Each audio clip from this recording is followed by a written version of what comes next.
big city.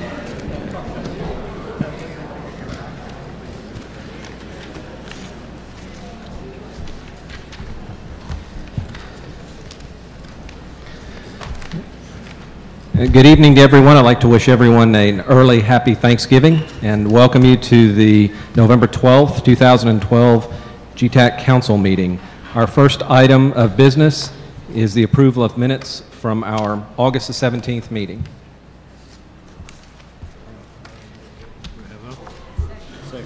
We have a motion and a second to approve. All in favor? Aye. Right. Motion passes. Per our strategic plan, the first item of business is to remind everyone of our vision, and that's our vision is a unified, comprehensive, and effective EMS trauma system for a healthy, safe Texas. And our mission is to promote, develop, and maintain a comprehensive EMS trauma system that will meet the needs of all patients and that will raise the standards for community health care by implementing innovative techniques and systems for the delivery of emergency care for the entire population.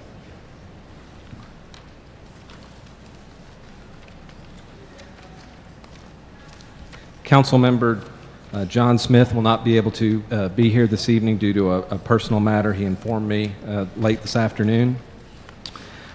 We do have 5 new members that have been appointed or reappointed.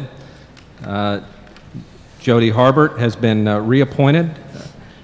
Don Phillips has been reappointed, and Shirley Schultz has been reappointed to the council. And I haven't seen Shirley. And we'd also like to welcome 2 new council members. First, we have Karen Pickard of Ovilla, and she's over here to my right. Would you like to say anything?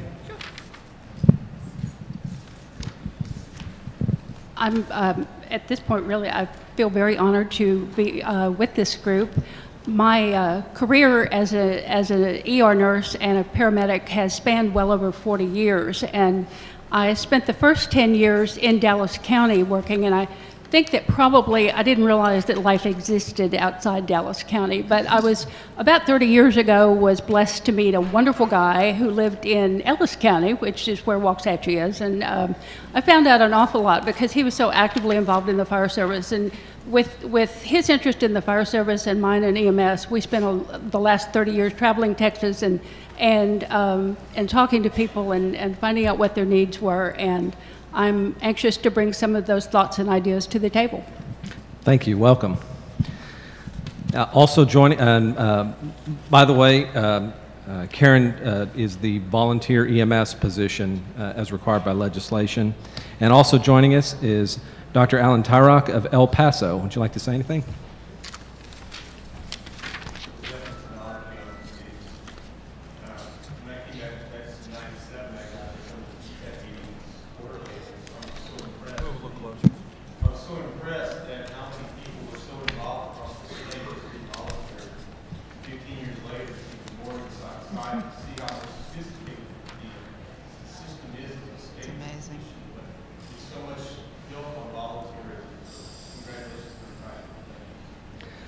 Thank you and welcome. And Dr. Tyrock is in the trauma surgeon or nurse position as required by legislation.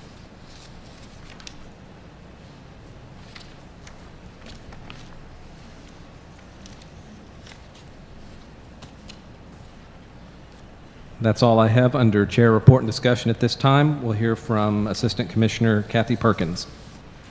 Good evening. Okay, so the legislative session started today. Not really, but they actually started bill filing today, and I am stunned to tell you that more than 115 Senate bills and more than 130 House bills were filed today. And that doesn't include joint resolutions and some other types of bills that they file.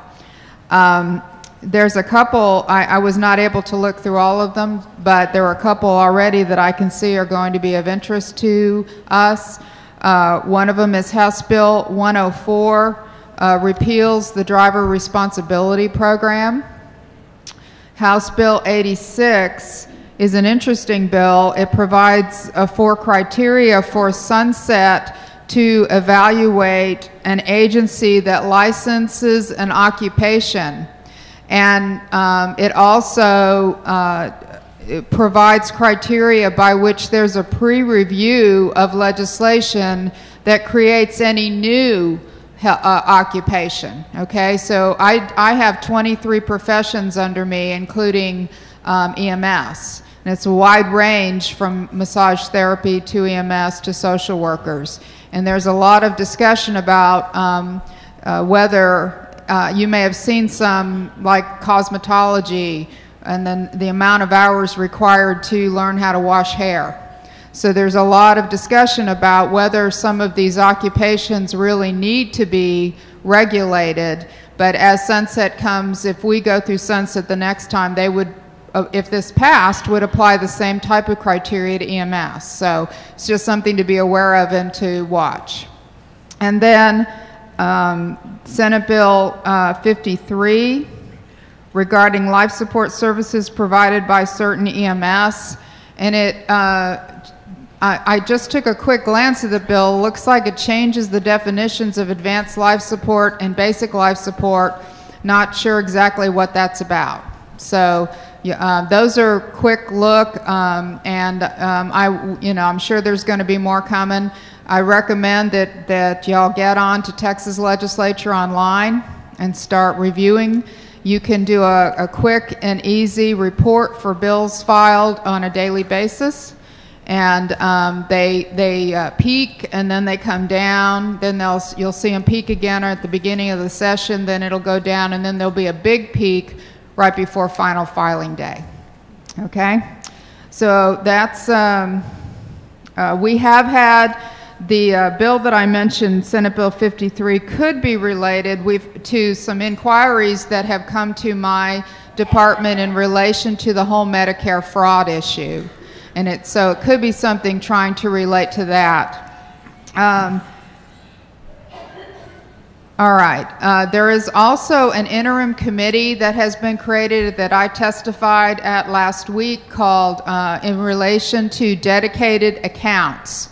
Dedicated fee accounts, okay? The one I presented to the committee last week was on the driver's responsibility program, account 5111, which also includes the state fines.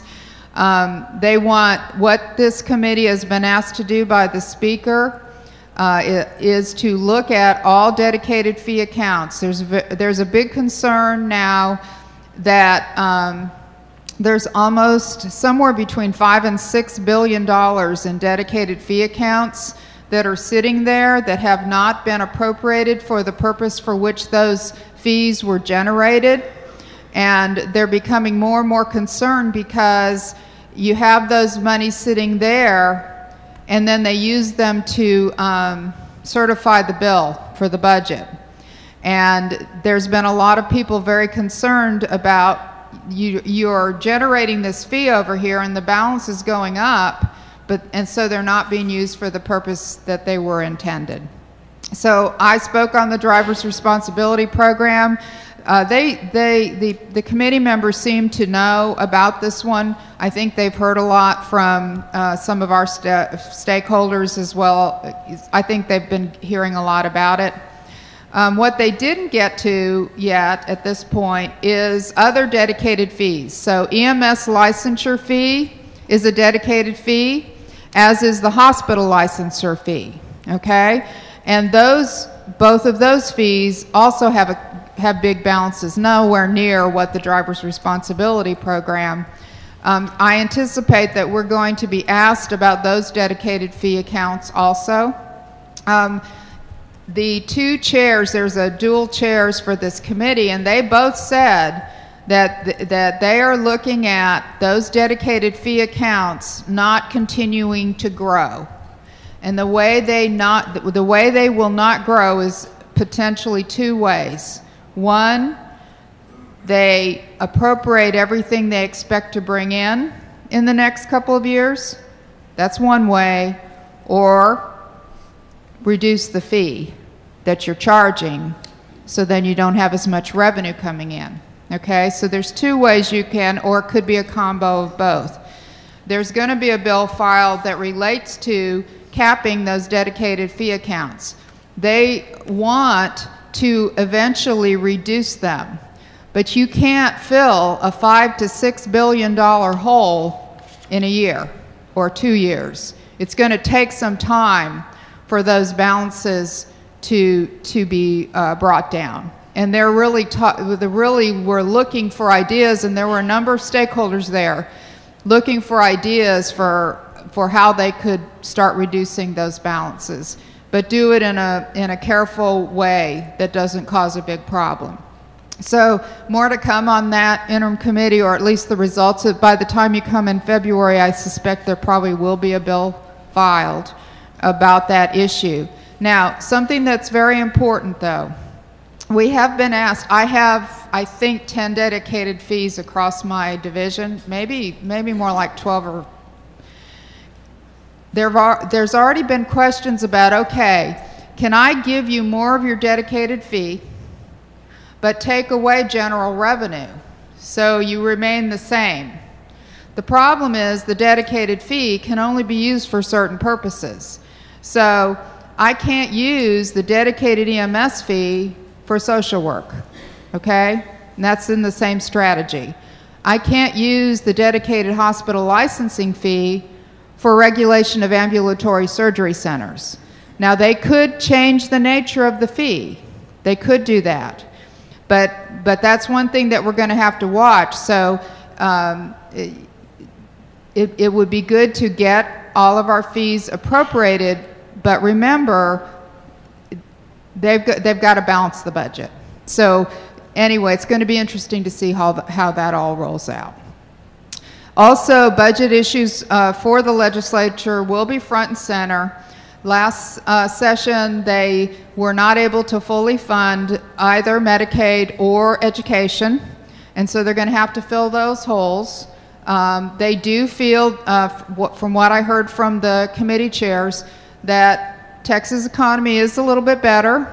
There is more tax revenue coming in, so they feel a little bit better than they maybe 6 months ago or 8 months ago, but it's still going to be a challenging session.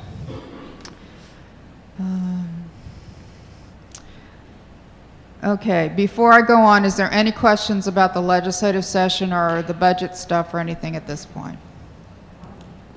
Okay, all right. So then a couple of other issues. There's a NICU council, NICU council, that was created by the legislature last session that has been managed by HHSC. And I had an opportunity to speak to them about a month ago. They are looking at creating, making recommendations, which would go back to the legislature for the designation of NICUs at multiple levels, as well as some kind of regionalization of NICU care. So it was interesting. I felt like I was in flashback at that when I was talking to the NICU council. Before I got to talk, they were, arguing about criteria for level 3s and level 2s, and it really brought me back about 20-something years. So that could be something that could come, since we have expertise in doing that kind of a process. It could come to us. I told them very strongly that it's not something we could take on without resources. And the one big issue with that is that there's no organization right now that is doing any kind of survey process for NICUs.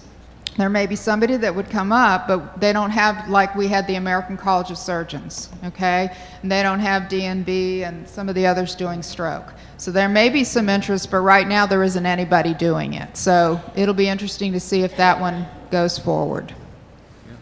And finally, a couple of things.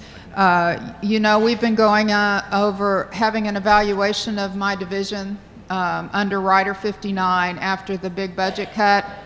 The contractor has provided us with some draft recommendations. The final report is probably due out sometime in December. And we are being asked, of course, to do more with less, and I don't think that that is going to change anytime soon. To be more efficient with what we do have, I've done a mobile pilot with my milk staff and asked them to please not drop their tablet in the cow patty. We're going to be doing one with EMS. I'm very excited. This year we're going to be doing a mobile pilot for ambulance inspections. Is that correct? Yes. We're very excited about that. So we are looking to try to be more efficient with what we have and use technology where we can. We also are being asked to reduce paper and mailing costs, etc. So we have to look at things like, do we continue to send out certificates? All the certificates we send out, the special paper, the ink, the mailing, the time to stuff the envelopes, those are all costs to us. My nursing license, I haven't gotten a nursing license on paper for years, and so I'm having to look across. At this time, I have 360,000 licenses under my purview, and I'm having to look across all of them to see whether we need to be printing and mailing paper out. So we're going to have to really that's going to be something on the table that I just want y'all to be aware of. And I think I'll stop there. Any questions? Yeah. Hi, sorry I'm late, lost in traffic, and my kids. I had a quick question about the NICU. The AAP, American Academy of Pediatrics, has a NICU level guideline. The policy was revised back in September of this year. Are they using that guideline, or are they just coming up with a new one? No, they're using that guideline, but they also are doing some modifications for Texas. Okay. They had a big survey that went out and to look at, and I can tell you, when we first started with trauma, there weren't any level 4 criteria at all for trauma at the time, and the 3s were very scanty. But even with that, we do follow the American College of Surgeons for 1s and 2s, but we actually have some Texas criteria too. And I'm thinking that there could be some, because our state's so big, so much rural and frontier area, I think they may want to have some Texas criteria in there, or some interpretation, Texas interpretation of some of the criteria. I think everything needs Texas criteria anyway, so that's... Thank you. Just curious. Yeah. Oh, and this will be fun too, unless they change it. Our level 1, of course, for stroke and trauma are the highest level. Yeah. Theirs is level 4. Yeah. So that ought to be really confusing. Any other questions for Commissioner Perkins? Okay. I neglected a couple of housekeeping items. If everyone would put their cell phones and pagers and tablets on stun so they don't disrupt the meeting, we'd appreciate it. And also, please remember that TTAF, once again, is very generously broadcasting this meeting. And so we need to follow Commissioner Perkins' example and speak loudly and clearly into the microphone, or the people in the back give me ugly signs from back there. So please speak up. Next, we'll hear from Director Guerrero, State EMS System Trauma Report. Good evening. Thank you, Chief Riley. EMS and Trauma Systems, we have some new staff that I'd like to introduce to you. Colin Crocker is our new RAC coordinator. Colin, will you stand up? Colin is a graduate of the University of Oregon, and he has an extensive background in working with nonprofit organizations, and he will be coordinating our RAC contracts. We are glad that Colin is with us.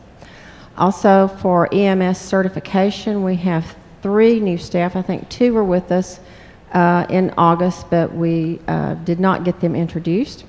And we have a new member in San Antonio. Jeff Duncan is an EMS surveyor out of the San Antonio office. And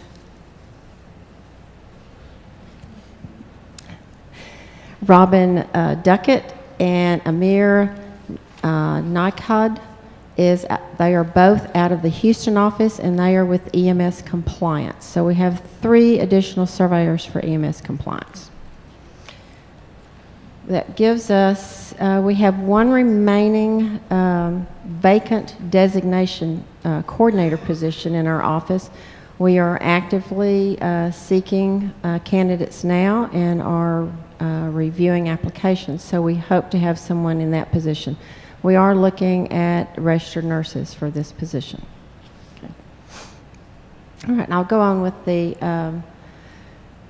rest of the GETAC report on for trauma facility designation.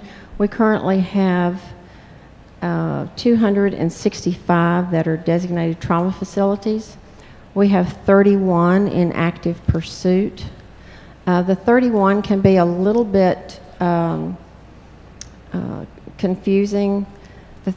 We have had some buyouts and change of ownerships over the past year, and the way our rules are, those entities lose their designation and go immediately into inactive pursuit if they want to continue in our trauma system. So we've had some of that go on this year, so that kind of inflates that inactive pursuit number. These hospitals have 2 years in which to become designated. Okay. For stroke facilities, we have a total of 100 designated facilities, 97 level 2s, and 3 level 3s. We are accepting applications for the comprehensive stroke level 1 now. Both, I believe, Joint Commission and DNV are both doing the comprehensive level surveys. So we're anticipating that we will get some of those. Any questions on that? Yes, sir. Jane, could you repeat again how many level 2s? You said 97? Is that what 97. This is for stroke, Jody. Okay. Okay.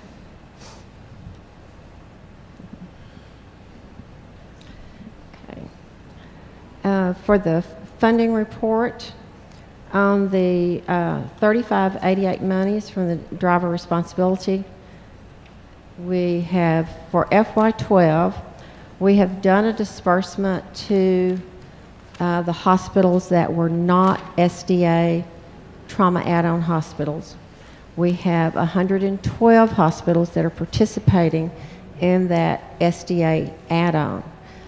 That has not been reconciled as yet, and we don't expect to have the numbers from HHSC until probably after the first of the year.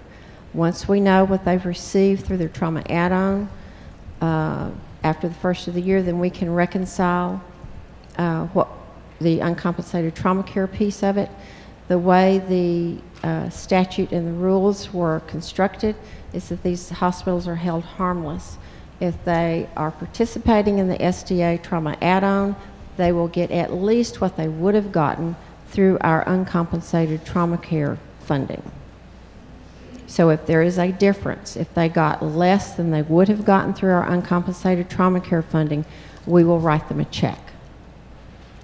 If they got more than what we would have given them in their our uncompensated trauma care disbursement, more power to them. Okay. Okay. Right now, the fiscal year 13 application for 3588 is open. We will be accepting those applications through January the 15th of 13 is when it closes. So hospitals are in the process of pulling those numbers and getting ready to submit to us by the middle of January. Questions? Okay. To date, without this year's disbursement, so that would be through fiscal year 11, we've dispersed $447,550,000 to hospitals. Okay. Right. How does that compare to previous? That's total. That's since inception of the program. Okay. This year, the June disbursement, let's see.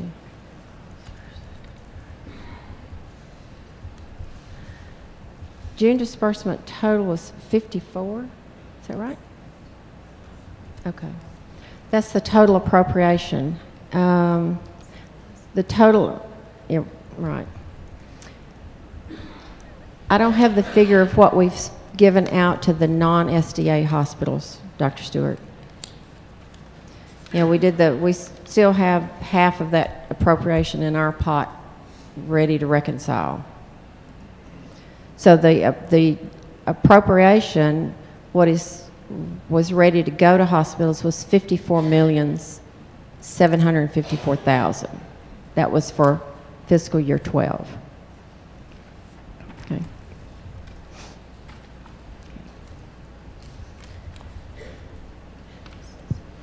Let me just say that we have talked with HHSC about truing up for fiscal year 12, and we expect to get a report from them in December, and then hopefully be able to close out fiscal year 12 late December, early January.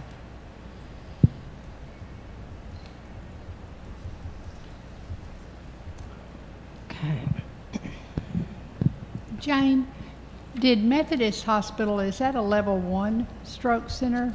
I had heard that Methodist in Houston, has it been elevated to a level 1?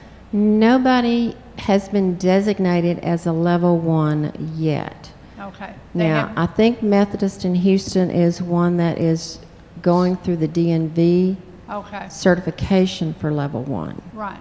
They've been certified? Is that? I don't know that You they've been haven't heard? certified yet. Okay. They have to let us know that information that they're certified. We don't automatically get it. Okay. Okay.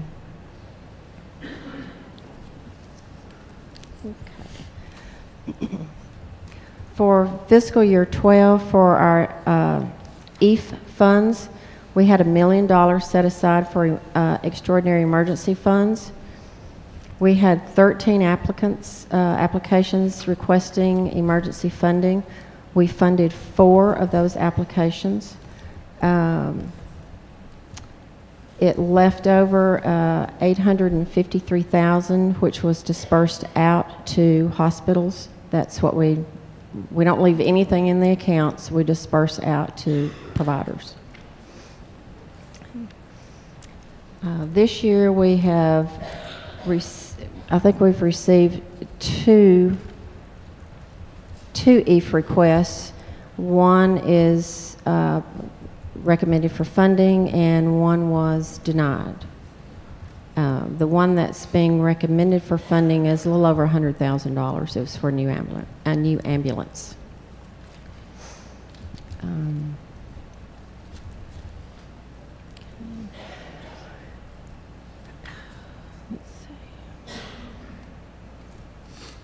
Our local project grants, for fiscal year 13, we had 111 applications were received.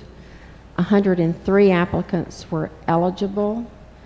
8 applicants were determined to be ineligible. 82 applicants were awarded funding totaling $1.24 million, and contracts have been emailed to awardees. We've had, I believe, one award, one contract, we were notified that they could no longer use the money, and so the next entity that was down the list that we basically ran out of money to fund now gets the opportunity to have that award. For ECA training, we have $25,000 set aside for this fiscal year for 13. We've had one ECAT that's been funded, and we have a remaining balance of a little over $22,000. Any questions on funding? Okay, that concludes my report. Any more questions for Director Guerrero? Thank you. Acting Assistant Commissioner Suarez from the Division of Prevention and Preparedness. Yes, thank you very much. Just a reminder that we are now called the Division for Disease Control and Prevention Services. Community Preparedness was moved to Regional and Local Health Services Division effective September 1. The Assistant Commissioner positions for both divisions, mine and Regional Local Health Services, were posted, and we're now in the interview process. I anticipate that they'll be, I'm sure there's hope too, that they'll be filled prior to the legislative session, which begins in January. And after what seems like quite a few years, I can now say that the EMS Trauma Registry went live in September. We did a phased approach where we did a go live in September and had a system that had some functionality so that submitters could submit their data. We are now in a phase where we're adding components at the request of stakeholders and our partner TechStop.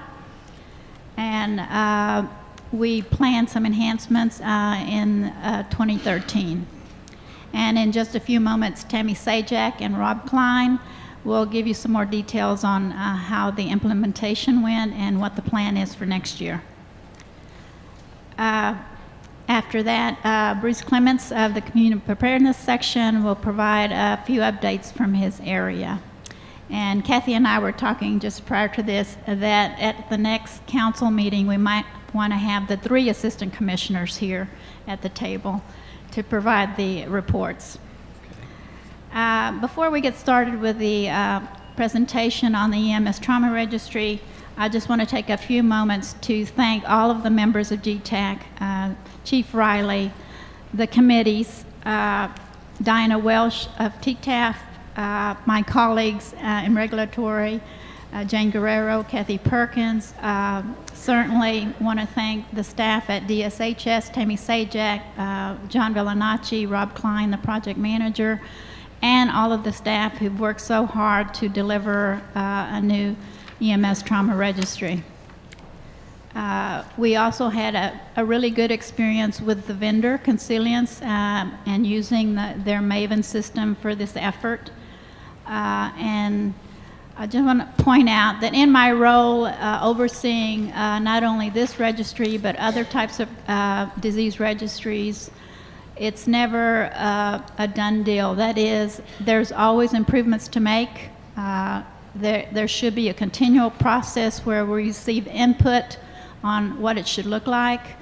We should always keep up with the technology, and we should always strive to improve the data that's going in there, and all to say that we've really just begun the work in delivering good data and identifying prevention methods for the people who deserve this, the health of Texans certainly.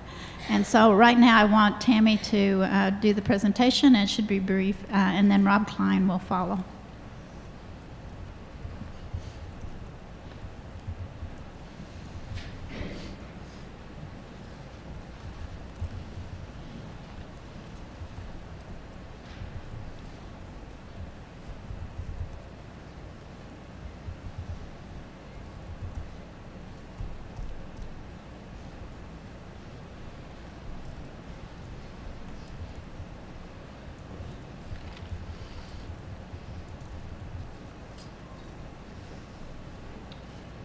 So we'll give you a basic EMS Trauma Registry update.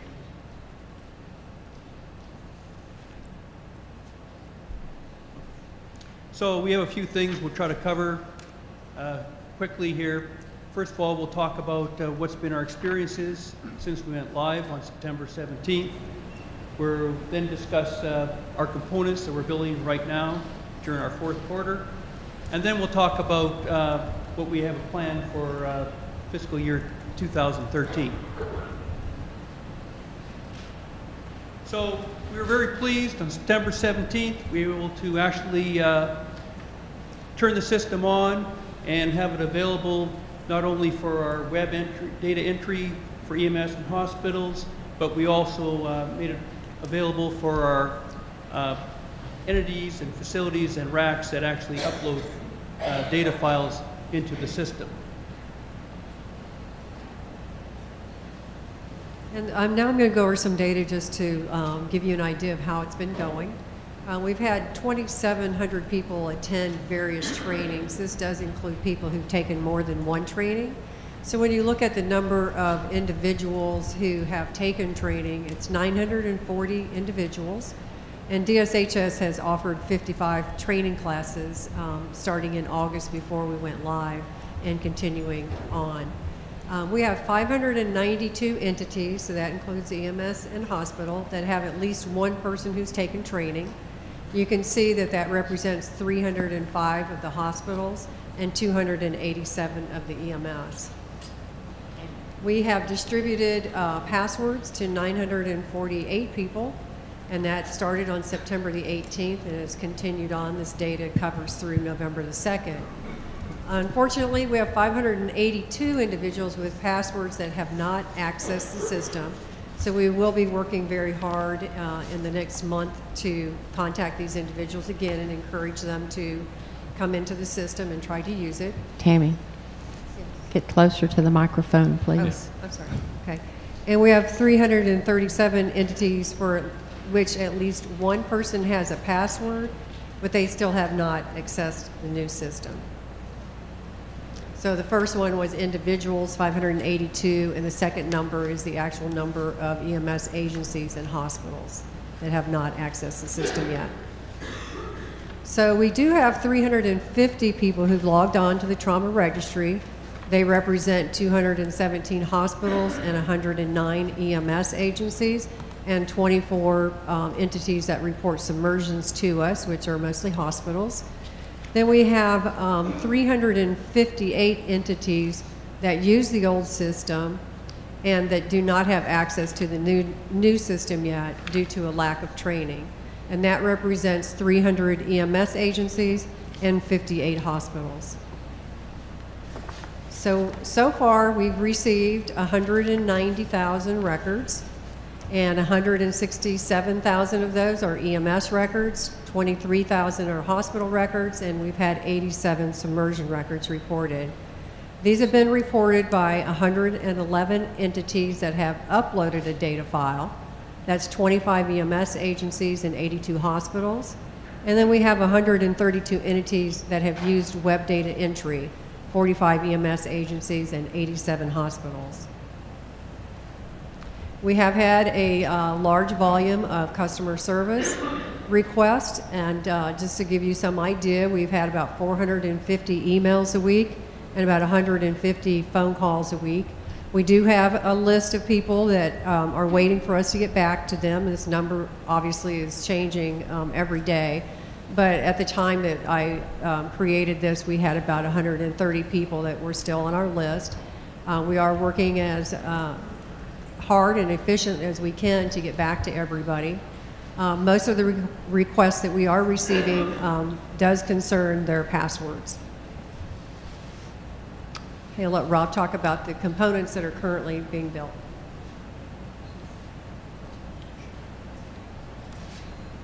So during this fourth quarter, we have a number of areas that we have to deal with, and we're working forward to putting these new components in.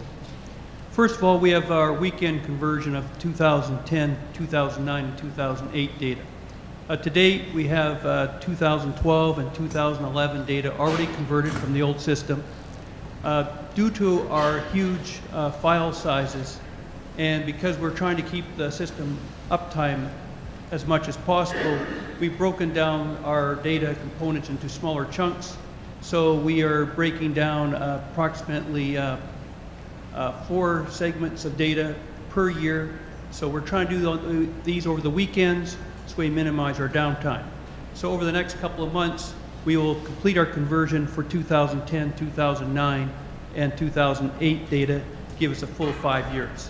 The rest of the data that we have we'll put into reporting servers so we can report that on that data at a later date. Another key component that we're working on is our registration enrollment component. This is going to allow the facilities to have self-registration. There'll be a portal. They can go in and actually register themselves as a facility. We have workflows that will be built, and we'll be able to validate those users coming in. They will take their user training. They'll have their business agreement management and their computer acceptance all online. Be able to do everything online, and we will not have to have any paper moving back and forth between us and the facilities. So this is going to be a nice way to really streamline the process and give us a full automatic processing of this information. This will also give the facilities full use over their facilities where they will add their own users, remove their own users. That whole process will now be within their jurisdiction. We are continuing with customized report development during this period also. We are working on 3 main areas: hospital, EMS, and submersion. We are building reports for each of these areas on trying to give us some validity of our data that's coming in. So we kind of want to understand our percent of valid data, our percent unknown data, so we can understand what our data coming in looks like and where our gaps are, so that we can go back to the entities or to the RACs to say we have some areas here, and we'll be able to take a look at that from an entity level, from a RAC level, and from a state level.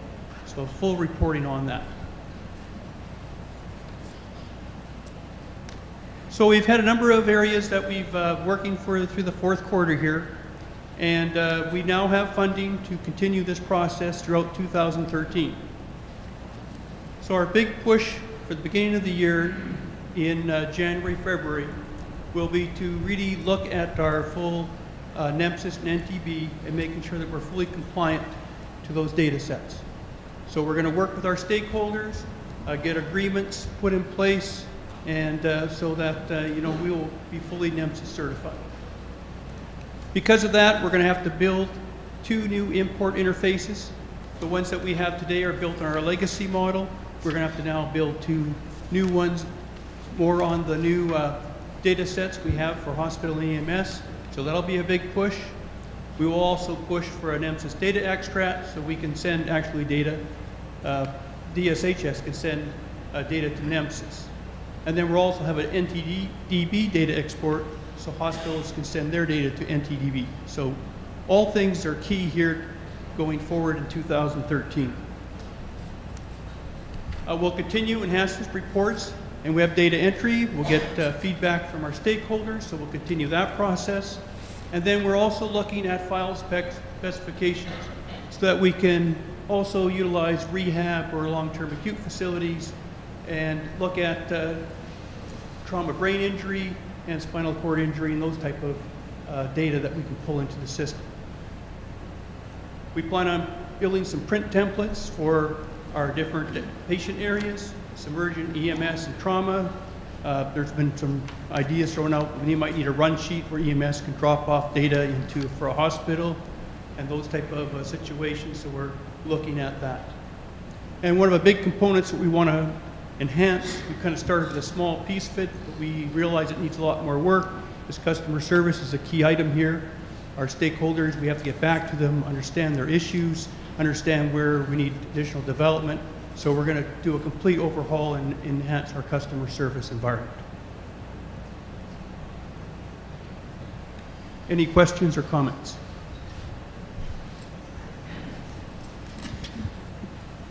If I correct me if I'm wrong, the funding for this originally came through a TxDOT grant.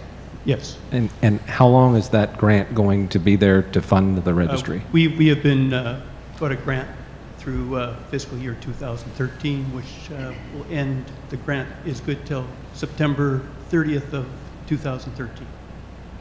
And Chief Riley, we also have matching funds, general revenue funds for the TxDOT grant. So whatever we receive, the department matches it with general revenue.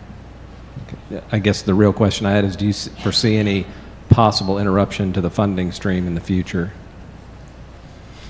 I know you don't have a crystal ball, but it was just... Not a crystal ball, but certainly we have funds through 2013, and the department has already planned for maintenance funds going forward. I have a question regarding the EMS data that you showed, 167,000 runs.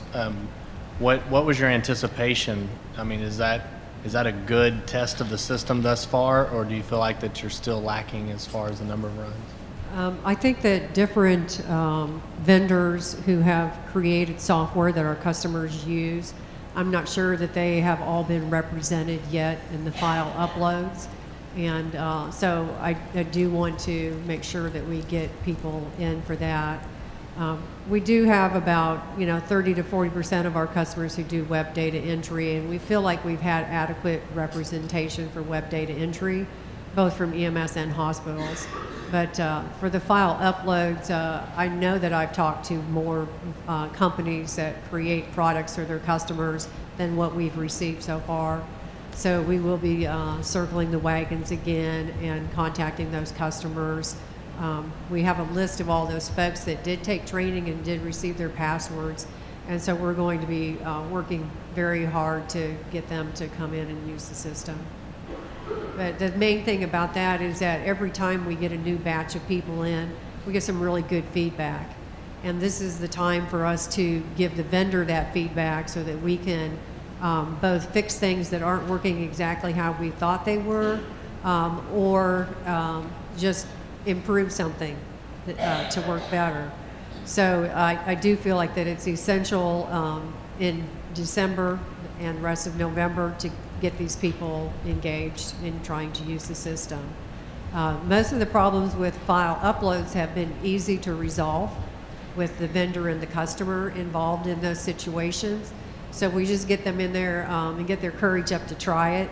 We can probably easily resolve any problems that they have. What, comparative to previous years, and I know that more people were probably capable of uploading at this point in previous years, I mean, is 167,000 records something that you felt like was representative of where we should be, or? Well, when we get over 2 million EMS records a year, 167,000 is a drop in the bucket. That's what I was wondering. Okay. Yeah. So we do need to get the EMS to start using the new system. More people from the EMS agencies to get in there. That it's very critical that we do that, and we've been getting that word out, and we are going to email them and phone various vendors and ask them to encourage their customers to report to us. So we're doing everything we can as far as communication with them, and also working with the RACs and asking them to help us in this too. Okay. Thank you for the update. And now Bruce Clements will provide some updates from community preparedness. Good evening. Just a couple of things real quickly. Last week we had our project officer from HPP, our new project officer. His name is Bill Mangieri. He comes from us from 23 years or 20 years Air Force. And most recently he's been working with the VA in hospital preparedness. And so he's our new project officer over Region 6. He came with his supervisor, David Riken. And it was kind of interesting that the way that they started off the meeting was we wanted to come to Texas first because I wanted to show him a model program. So this is part of his orientation. He spent a day with us going through the status of our program. I asked a few questions about the future direction of the program since I had a senior HPP person spending the day with me, and I was trying to get to, if the budget does get reduced to the extent that they have said it may get reduced, what's going to come off our plate? And he wouldn't commit to anything coming off the plate. He just reiterated the 4 things that are in the law that will not come off our plate. NIMS, exercises, bed reporting, and ESAR VIP. Can you move closer, please? Oh, I'm sorry.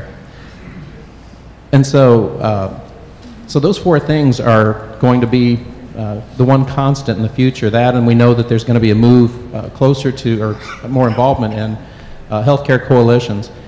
And to that end, the HPP performance measures, the mid-year reports and the end-of-year reports are being revised to reduce the reporting workload. And in the future, the new regional aggregate data is going to be used rather than hospital-specific data. So it's going to lighten the load a little bit on reporting. So that's good news. We also recently received some information from our HPP Capability Planning Guide report. That was analyzed by ASPR and CDC, and they sent their assessments back to us. The data analysis was distributed by us to the RAC chair and to the RAC HPP point of contact in each TSA. And that data is intended to serve as a regional planning tool to assist the TSAs in identifying and addressing preparedness gaps in the future. We're also expecting any day now that a new healthcare coalition questionnaire is going to be released by ASPR. And this is intended to explore nationwide the composition, infrastructure, operations, and accomplishments of regional healthcare coalitions. They're going to compile that report and share that back with us to give us a better understanding of how the coalitions are developing nationwide. So you can expect that questionnaire soon, probably any day now. There's going to be about 45 items on the questionnaire. It'll take between a half hour and an hour to complete. It's going to come to one TSA point of contact, and the questionnaire is going to be due back by November 30th. And so on the RFP front, nothing really new to report at this point other than the fact that it's in development. It is still on track to be released in January, so you can expect to see the RFP hit the streets sometime in probably mid-January. And then finally, we recently saw on the HHS Public Health Emergency site, it's www.phe.gov, they featured our EMTFs in a recent online article on their website. And so it's a tribute to some of the great work that the EMTFs are doing across the state. So with that, I'll open it up to questions. I think there was a question from the audience about the deadline on your survey. I think they were, did you say November 30th? Like a 2-week turnaround? Yes, sir. Okay. And it's about 30 minutes to an hour, 45 questions. Okay. Go ahead. So I have a question regarding the, so obviously we think the EMTF and the RAC system is a great infrastructure for disaster response.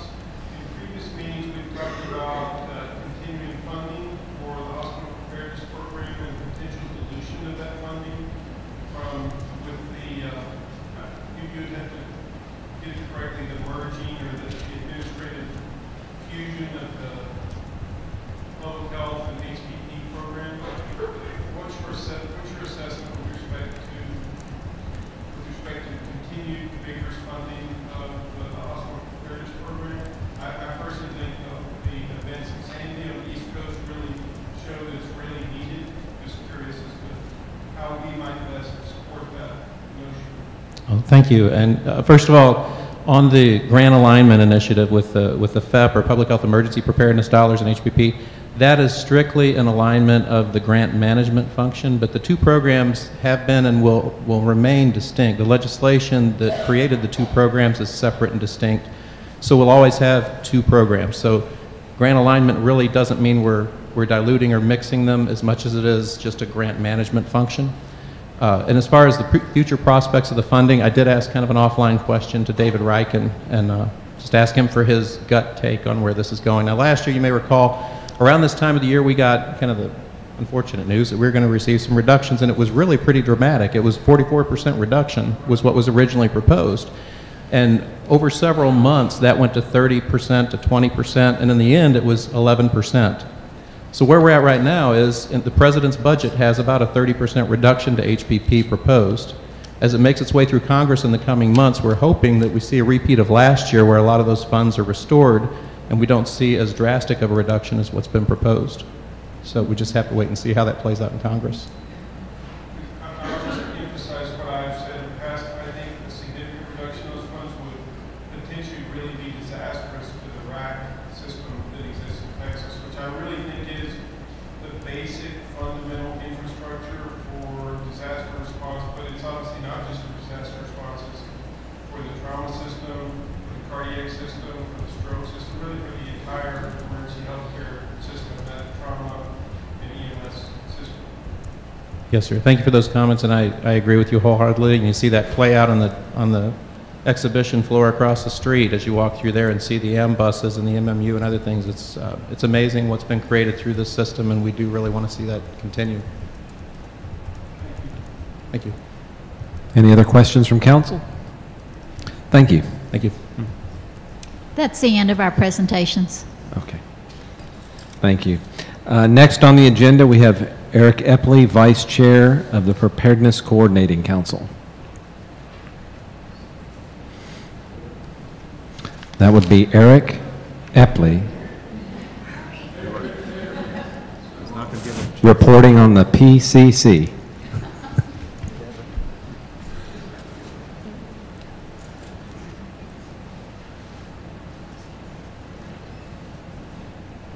You may have to raise that microphone up. Preparedness Coordinating Council met. The Preparedness Coordinating Council met. Better. It was a brief meeting. We covered the bylaws and some other sort of new structure. Dr. Riggins is trying to revisit what the purpose and efforts for the PCC are in this expanding environment. And we discussed some of the other grants and things. We discussed the drought issues. Some of the places in West Texas are still experiencing drought. And so that came up. We got a briefing from TDEM, and we kind of wrapped it up after that. Any questions from council? Thank you.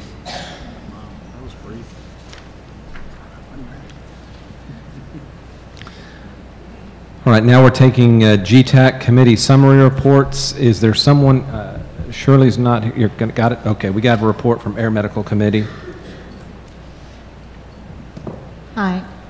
We met kind of briefly. We've got two main items that we're working on right now. One of them is the MOA for the mutual aid during the disaster, the questions that went out from dishes. And so we have a committee that's making recommendations on that. And then our work group on the quality of care issue that we had from the out-of-state paramedics and care providers. So the work group has met. Maxie came and met with us yesterday. And so we'll be sending forward some questions and recommendations. Do you have any action items that council needs to put on the February meeting? Yeah, we need to, activation criteria is different for gyms versus the air, and so that would be basically the only one. I'm sorry, could you say that again, please? It's just the activation criteria. And council will need to discuss that at our council meeting in February. Okay. Yeah.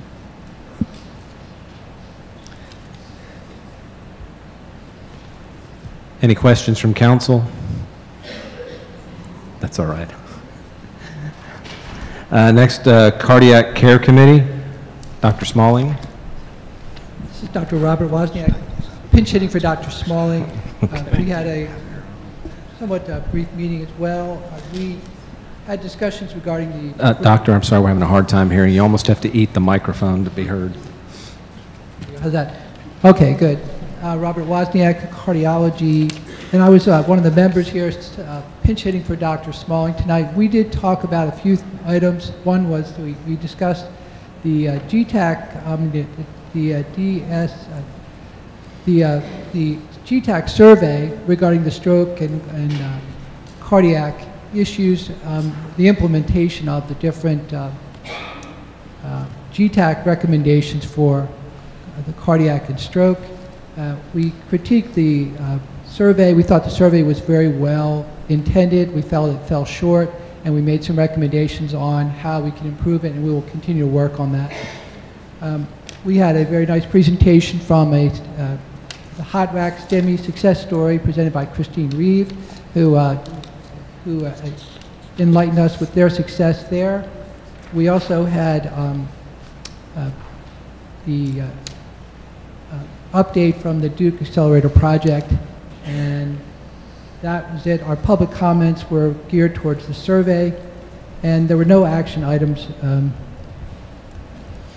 mentioned or made at that time. The future agenda items are going to be, we'll continue discussing how we could improve the survey results. We think that's a very critical part of our mission. We will entertain future STEMI success stories. Thank you. Any questions for cardiac care? Thank you. Disaster and emergency preparedness. Eric, you're back up.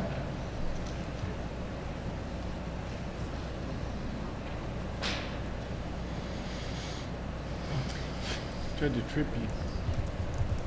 Thank you. A couple things about disaster preparedness. We met yesterday and discussed the new EMTF lead rack MOA to the providers. So that's live and in place. All 8 lead racks are pushing that document out so that EMS providers will now sign that document instead of the old DSHS MOA.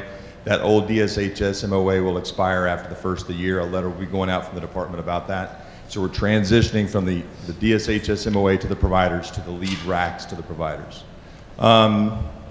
We discussed the EMAC, the Emergency Management Assistance Compact. EMAC is a process between states, and New Jersey filed what they call a Request A or a Rec A form to get more ambulances to New Jersey recently, and so the EMTF system spooled up about 50 trucks in anticipation of being requested up. They did not accept it's essentially a bid.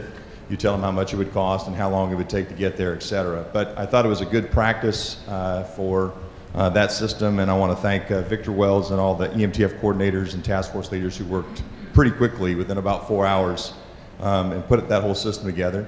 And I thought it was good that Texas could put 40 trucks together in about 4 hours to go 1,300 miles. So we have 13 ambuses now in the state. Half of those are licensed now as ambulances with special ambulances with DSHS. The other half are in progress.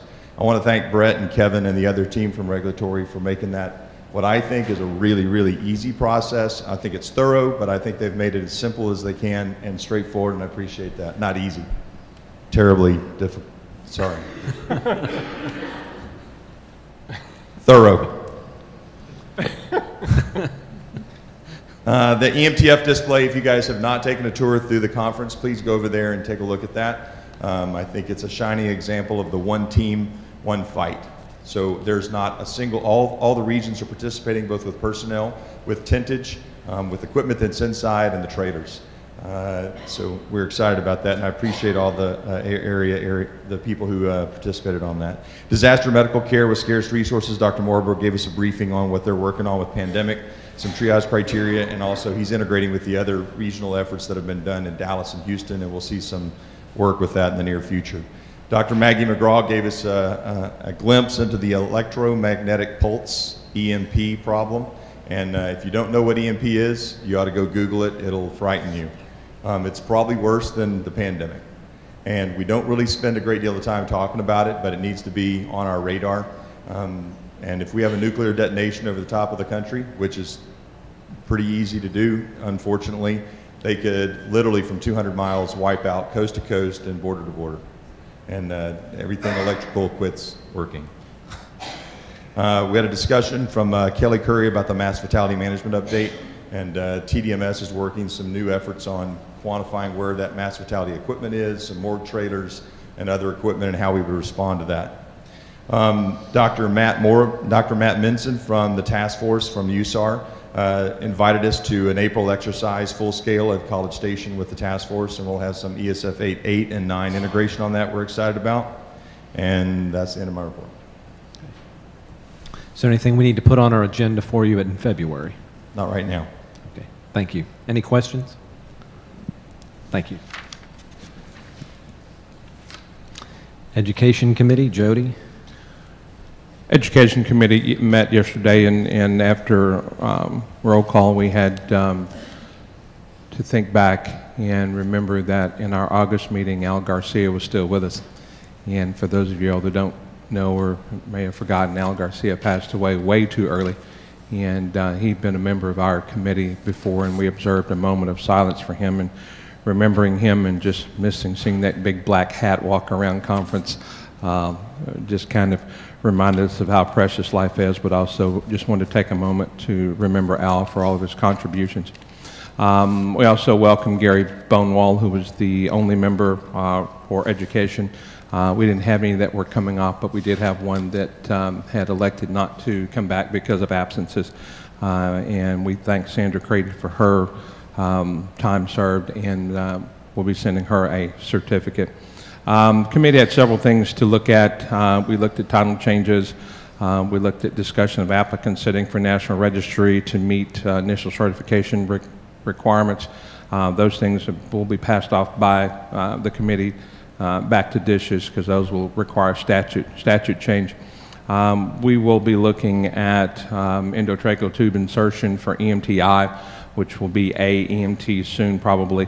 Looking at setting statewide standards for equivalency for transfer programs, that is for students who went to paramedic programs that were outside a college and now are looking to get transfer hours, looking to get college hours for that education that they've taken outside. We polled every program that was in the meeting yesterday, and I think we had 11 programs on how they actually do it, and we pretty much got 11 different answers for how equivalency is granted, and it depends upon the college or depends upon the university. So we're going to try to take a look at that and see if there's a way that we can actually find some standard or some equivalency so that everybody knows what you can and cannot do, although because of the coordinating board, we might be looking at something we can't do, but we're going to take a look anyway.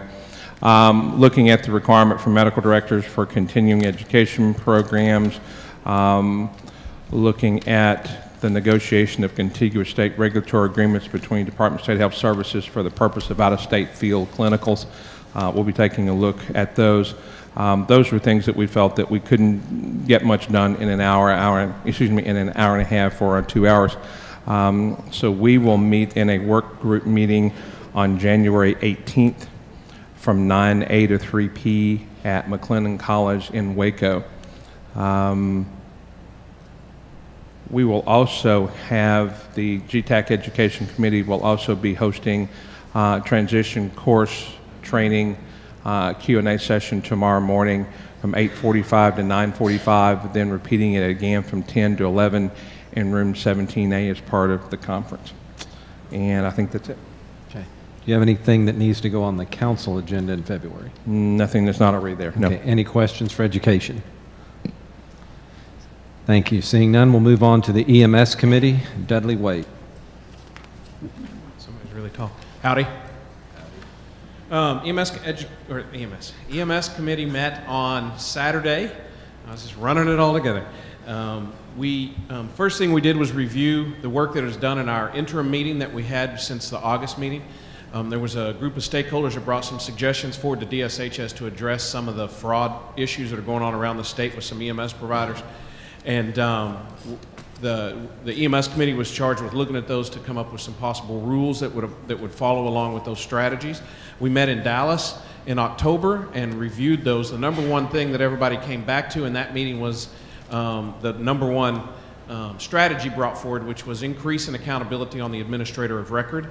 So we reviewed with the group here the work that we had kind of come up with there, that none of it was set in stone. However, there was a desire to see an increase on whoever is named as the administrator of an agency. And some of the things that we came up with in that work group for the council's knowledge that we discussed with our committee meeting and the stakeholders on Saturday. The person named as administrator must have personal accountability built into the rules, so that there's some risk to them if they violate rules and regulations. Each organization must have an administrator, and no one can be the named administrator for more than one paid agency. And if there were a circumstance where that needed to be done, like an agency lost a director, either through loss of a job or maybe they passed away, that a neighboring administrator needed to kind of mind the store until they got another one in, that would be a variance process, maybe through DSHS to make that happen. The group agreed that EMS certification is important for these individuals, but it was agreed that current EMS providers would have their administrator grandfathered, would not need EMS certification, but going forward, new EMS provider license applicants, their named administrator would need to have some form of DSHS certification. We thought that was probably what we spent the most time on in Dallas, and I was really concerned here with the much larger group of stakeholders that would have some issues brought forward, and it had very few issues brought forward on that one, which was kind of surprising. The group felt that that this was more of a compliance type officer, and one of the other strategies was a bona fide compliance plan with compliance CE, and they felt this should just be rolled into the administrator portion, because the other part of the administrators that we feel the rules should require administrators to have CE. And the biggest piece of the administrator of record is to develop an EMS administrator type course. The original ideas were something along 40 hours. But it really is, we're going to call it an EMS administrator course, but this isn't what's out there currently. This isn't leadership and motivating employees and that type of thing. That stuff's available. The idea of the folks who brought these strategies forward, and what we dwelled on in both of our committee meetings discussing this, was a course that taught people what it was that they had to do legally and what was illegal, and to have the people who would be involved in that process come and teach that to the administrator. So DSHS regulatory personnel, CMS, HHSC, the OIG, the FBI, wage and hour, those type folks to come out, and DEA, DPS, to come out and educate the EMS administrators as to what was legal and what was illegal, to help take away that, well, I didn't know I couldn't, you know, anyway, I don't even want to go to some of the I don't knows. But the part of that course is that, and how we see this helping reduce fraud is not only through education, but also if somebody wants a new EMS provider license, the thought of the committee was that this course would have to be completed before they were, by their administrator, before they were granted an EMS provider license. That those who hold current licenses, they would be grandfathered for up to 2, we're talking 1, 2, 3 relicensing periods, but eventually everybody named as an EMS administrator would need to go through this course. Maybe in a module format or something that could be done at conference over a couple, 3 years for those that are current administrators, but felt that for new people coming in that would need to be a face-to-face, 40 hours, commit the time. You want to be an EMS provider, commit the time and do this all at one time, and that type of thing. So discussion on these issues here, we discovered that there's really nothing else out there in any other state that addresses this. There have been some talk about it. North Carolina developed a very similar course, but it's not required. It's only been offered a couple of times, and I don't think it's in existence anymore. Otherwise, there's no other real courses out there. And on the stakeholder input, it was very interesting because some of the issues brought forward included that the class should be longer than a week. The grandfathering shouldn't be 4 to 6 years. It should be shorter, like 2 years or less, much like what's going on with the new medical director rules. A need for more DSHS regulatory staff to make this happen, and then the need to have this available through distance learning. And then we neglected to involve our medical brethren, and somebody brought that up, so we're going to be involving them in this as well because their licensing builds off of 157.11. So if this is going to be in 157.11, we need to make sure they have a say in that as well. Next thing on our agenda was discussing the strategic plan and the new meeting schedules, and the committee felt that more work needed to be done on an option that was amicable. They don't feel less time would be. We try hard not to meet in between every meeting. We still do when we have big ticket items like when we reviewed 157 and when we're looking at these anti-fraud strategies, because it just takes 4, 5, 6 hours around the table to try to hammer out some of that stuff. But we felt that if we had less than 90 minutes, we usually take the full 90 minutes, and if we had less than that, it would require more in between meetings, which would require more travel dollars and more time from our committee members. And the committee also felt, and we've seen this in our experience, no matter where we go and how we go, and I think Jody may be able to speak to this as well, when you're not meeting in this room at this time, the number of people out here is way, way reduced. And sometimes when you're doing big things like accreditation or 157 review, we really need that input from the stakeholders, and we never get the crowds anywhere else in Texas at any other meeting time like we get here. So that was the recommendations or the points from the EMS committee. We got an update on EMSC. We also looked at the working group recommendations for the safe transport of children that was published back in September by NHTSA. Very good document. The link to it is in our agenda for any EMS agency that has not seen that. It gives 5 scenarios of when you transport children in the safest way and the most ideal way to do it in every of those scenarios, as well as some, okay, you can't do it the ideal way because of cost or equipment. Here's some not as ideal but still safe ways, and then some things about never to do, like never transport a child in their parents' arms on the stretcher, no matter the age, even newborns, and things like that. So these recommendations are out there. They've been finalized after stakeholder input. And we're trying to get the word out to the EMS agencies to examine those in their own practice. And we got an update on 157 from Jane. We also got an update from our work group that is working on issues that surround when air medical, especially fixed wing and ground providers, are on the scene at the same time, and some of the issues that have been developing with that. That work group met yesterday after the EMS committee. And then we reviewed the recommended changes from the Texas Medical Board for medical directors of EMS services, and reviewed those changes, challenged those in the audience to take those back to their medical directors and to have their medical directors engaged in that process as well educated as to what the new requirements are going to be on them. And then in general public comment, we talked a little bit about the same thing that Jody mentioned, that there's no requirement, and I took that to education, there's no requirement for CE programs to have medical director involvement.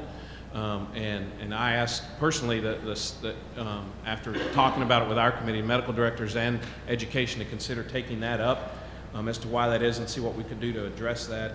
Reminded all the EMS providers that this MOA with the state for ground ambulance disaster response is going to be coming to an end in the next few months, and that they need to get with their local EMTFs or the regional EMTFs and get the new MOA signed. And then we're going to be in January, and if at the council's pleasure, we're going to be addressing this at the January meeting. I know we don't like to make decisions at in-between meetings, but there's a combined group of work, a task force made up of individual committee members to start working with the registry for its long-term success. And we need to take formal action on that. It wasn't on our agenda, and they'd like to start meeting in February or early March. So we'd like to take, since it's recommending a person off our committee, we'd like to do that at our January meeting when we get together in Houston. And our next meeting is January 18th in Houston to continue working on those fraud reduction strategies. And that's all I have. Okay, do you have anything for us for the February agenda?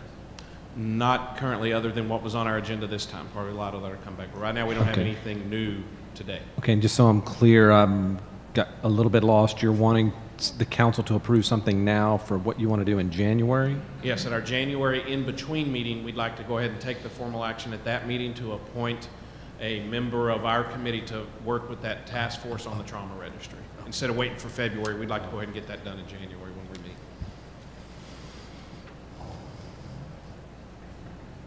Any questions from council? I think that work group was, each committee was just going to submit, help me out over here, was just going to submit a name? So it's not necessarily a formal. It's actually a recommendation from the committee to represent the committee. So it's actually was a formal action item on their agendas. Okay. So what I asked each committee to do was to put it on their next agenda. It can be on February's agenda, and they can make their selection then and communicate the recommendations. RAC chairs made their selection. Okay. All right. Thank you for clarification. We just got stumbled up on the open meeting stuff, so it wasn't on our agenda. I understand. Any questions for EMS committee? I have one question. I do have a question. Oh, on you were talking about certification or some kind of class for EMS administrators. Yes, sir. So my question is actually to DSHS as to if that's doable, if that's a rule change, if that's legislation, and if that's even possible through DSHS.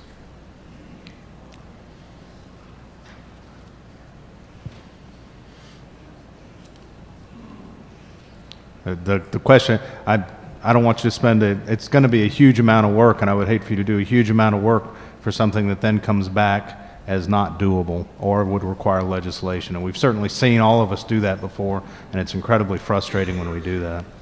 So can you repeat the question, Dr. Greenberg, please? Well, I kind of have to go back to what Dudley was saying about their idea about having the administrators go through a course, and you were almost talking about some kind of a certification or a licensing, it sounded like, for an administrator, for an EMS administrator.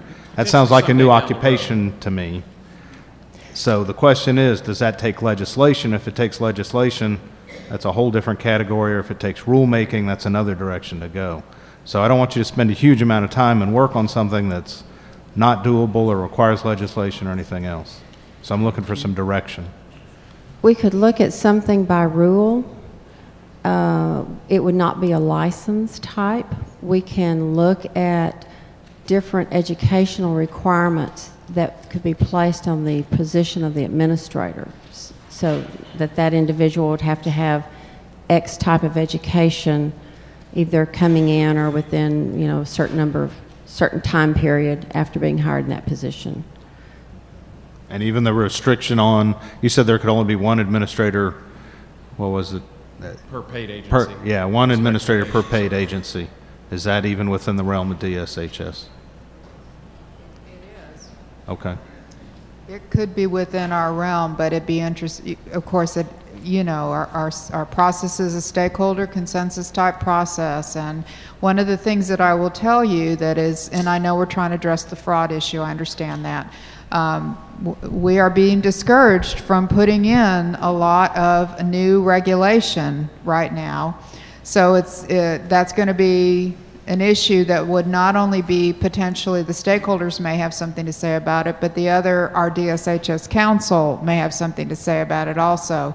So because we're getting more and more questions with all the rules we bring to our council saying, what is the purpose of this rule? Why are you bringing this? What are you trying to solve? Which we can answer some of those things, but it's just going to be the business friendly. I'm hearing business friendly quite a bit right now, and so I just want you to understand that it will. We can do some of these things by rule. It may be difficult for us to do them by rule. So the question, some of it, we can't create a new license type. That's a definite. We can put some requirements for administrators in there. If we have fairly good consensus, we might be able to get it through. If we do not, the likelihood of us getting it through may be more unlikely. So how can, I guess I'm just I want to make sure you don't spend a huge amount of time on something that's just not going to happen. How can we give direction, and it's from the council to the committee or through DSHS so that doesn't happen? I think if there was a way for you to get some input from EMS providers to see because this is going to increase their costs, okay? Absolutely. I think you're going to need to get some input. I see where you're going, Dr. Greenberg, and it's a good point. We did a lot of work on some other types of things that have never come to fruition. So maybe if there was a way to get some input from EMS providers to try to gauge what they're going to think about something like this. And so this came forward to DSHS from a stakeholder group to DSHS regulatory, and they did give some level of yeah, we think we could do something like that through rule. And so talking to the EMS committee, it was suggested that it come to the EMS committee, and talking to the EMS committee participants, what we wanted to do before we came out there and said, hey, what do you think of an administrator of record course? Well, how long is it going to last? I don't know. What's going to include? I don't know. So we want to try to build a kind of a blueprint. No ownership, nothing set in stone yet. As a committee, we want to continue to work and announce here and announce everywhere we go. This is kind of what it's looking like. This is the flavor it has. What do you think? And then take that out before we say, okay, this is final. Let's take it to GETAC. And let people shoot holes in it. Send it out. Let people carry it with them back to their stations and their racks and everywhere else, and say, what do you think about this? Does it make sense? Does it not make sense? Will it accomplish the goals of reducing fraud? Will it be such a burden on other agencies that it's going to be a hardship? See how that comes back. If that comes back with thumbs up and good general consensus from around the state, then we come to you and say, okay, this is it. If it comes back and goes, well, everything's good except this thing about having DEA there to talk about narcotics. We don't think they should come out. Okay, then is that a deal breaker or not? If it's not, we pull that out. Then we bring it to y'all. But before we just laid it out before stakeholders and said an EMS administrator course and causing a freak out, we wanted to try to provide a little bit of structure as to what that was. Bring it to you guys, take it to the stakeholders, and say, let's shoot it full of holes. If it still stands up and looks good after it's shot full of holes, and I think we've got something we can go forward, we'll bring it to you as a recommendation that it's something we turn over to DSHS and see if they can actually craft. So, one of the things that I want to throw in there, Dudley, is that one of the things that's going to get our hackles up in our part of the country is when you make that mandatory, because first off, to my knowledge, in our part of the country, we don't have that kind of a problem that you're talking about. And we have got several experienced administrators in the SPEMS region, yep. Several, and they've been there for years. And you do that, you make that mandatory, and I'll take 75% of them out. And you're going to replace them with somebody that is not as educated, or not as experienced, especially up there. And then you're going to start having problems. Now, there's a lot of these times that I will agree that making it mandatory is the right thing. But some of these situations are not, and this is one of them. And the other question that I have, and this may not be the proper time, but is this the first time that is this the first time that we've heard about this request? As far as that this is in the EMS committee? The EMS committee, we asked, or they reported to us at the last meeting Okay. about, we had this Maybe I fraud just missed issue. that. And so they were exploring ways to handle, and correct me if I'm wrong, Dudley, that's how this came out. That is correct. The letter actually came out back in the spring. The EMS committee was going to meet before the August meeting. That meeting got canceled because we didn't have a quorum. And a lot of people had some things come up at the last minute. So we didn't meet at that interim meeting. We discussed it again at our meeting in August here in Austin at the main EMS committee, brought it forth, said we're going to try to get together. We had the date in October. And that's when this is the first time we've actually got some work done on those recommendations. We've had them since May. So we've had those since May, but this is the first time that we've actually come back and said, okay, we've started to do some stuff. And Judge, you're absolutely correct. Right now, what we told the EMS committee, and probably what I should have prefaced here a little bit better, is that there's no ownership on this yet, and there's nothing set in stone. This is kind of wet sand that we're building a little castle out of. It's still easy to knock a tower down and put it somewhere else. And just like Dr. Greenberg said, and like Ms. Perkins said, this isn't going to be, hey, we're going to get it knocked out at our meeting in January, bring it back in February, you bang the gavel, we have a new rule in a year. This is going to take a little bit of time, but we want to craft something that not only helps address, the EMS committee discussed this at length in Dallas, and our thought was that we want to craft something that's not only going to help reduce fraud, but hopefully can help move the industry forward here in Texas. And so, can we do that without damaging or harming agencies that are currently out there now that don't have these issues? That's still something that I think needs to be wrangled with in the consensus building process. I think, Dudley, so you don't feel like you're getting beat up That's here. all right. I think this is one of the things that we've discussed through strategic planning, that what we don't want is your committee doing a lot of hard work, and next week I'm getting phone calls saying there's going to be an EMS administrator course and you're going to have to take it by January 31st or you've lost your license. You know how things like that will go. So I think it's We're all good going to have to keep our national registry. That was another good one. Right. And so I think it would be really good if the council gave you very specific direction about that, because I can see that being very contentious, whether we ask you to go do a survey or whatever. And so I would like to ask the council if we can give Dudley some really clear direction so it's on the record, and when it turns into the terrible monster that some people might claim it, we're very clear about what we're going to do. Dudley, Yes, ma'am. would you be able to perhaps gauge? Would you perhaps be able to gauge this? Wow. There you go. Perhaps would you be able to gauge this where you're seeing the most fraud instead of doing the blanket as Mike was talking about? Perhaps if there's a certain region, perhaps, I don't really think that's a question I can answer. I think that's a DSHS thing, is if they're willing to enforce rules in some parts of the state and not other parts of the state. Well, maybe it's not enforcing, but starting there and use that as your reference point as to why we are going in that direction to pacify it. And, criterias and levels and testing can be done, if you will. The group that brought this forward was aimed at people coming in to get new EMS provider licenses. And there was discussion in that stakeholder group, there was discussion with DSHS, and there's been a lot of discussion in our committee about, okay, that's well and good, but what about the folks that are currently providers now? And do we need to do something with them? Because not all places are like they are up in SPIMS, like the judge is familiar with, and there's these issues elsewhere. So that's why that's come up, talking about, is there a grandfathering period? How do we do that? Who do we do that? And still, it's really in its infancy. And I can't stress enough, I don't feel any of this stuff, I don't have ownership on any of these, and I don't feel any of this is set in concrete that's going to be absolutely this is the way it is. I think if people have concerns, they can grab me, they can grab another member of the EMS committee. My email is pretty readily available out there. Everybody knows it. At least 150, 200 people a day know it. And I'm more than happy to hear the input. If you can't come to Houston, you can't come to Dallas. If you're watching on the internet and you can't make it here, email and share your thoughts about this, because there's always these things that we want to try to do. Accreditation was one. We had a lot of heated discussion about that. That's moving forward. It's going to improve our industry.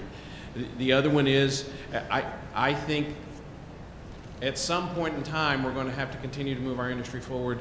The pre-hospital health care forward through education.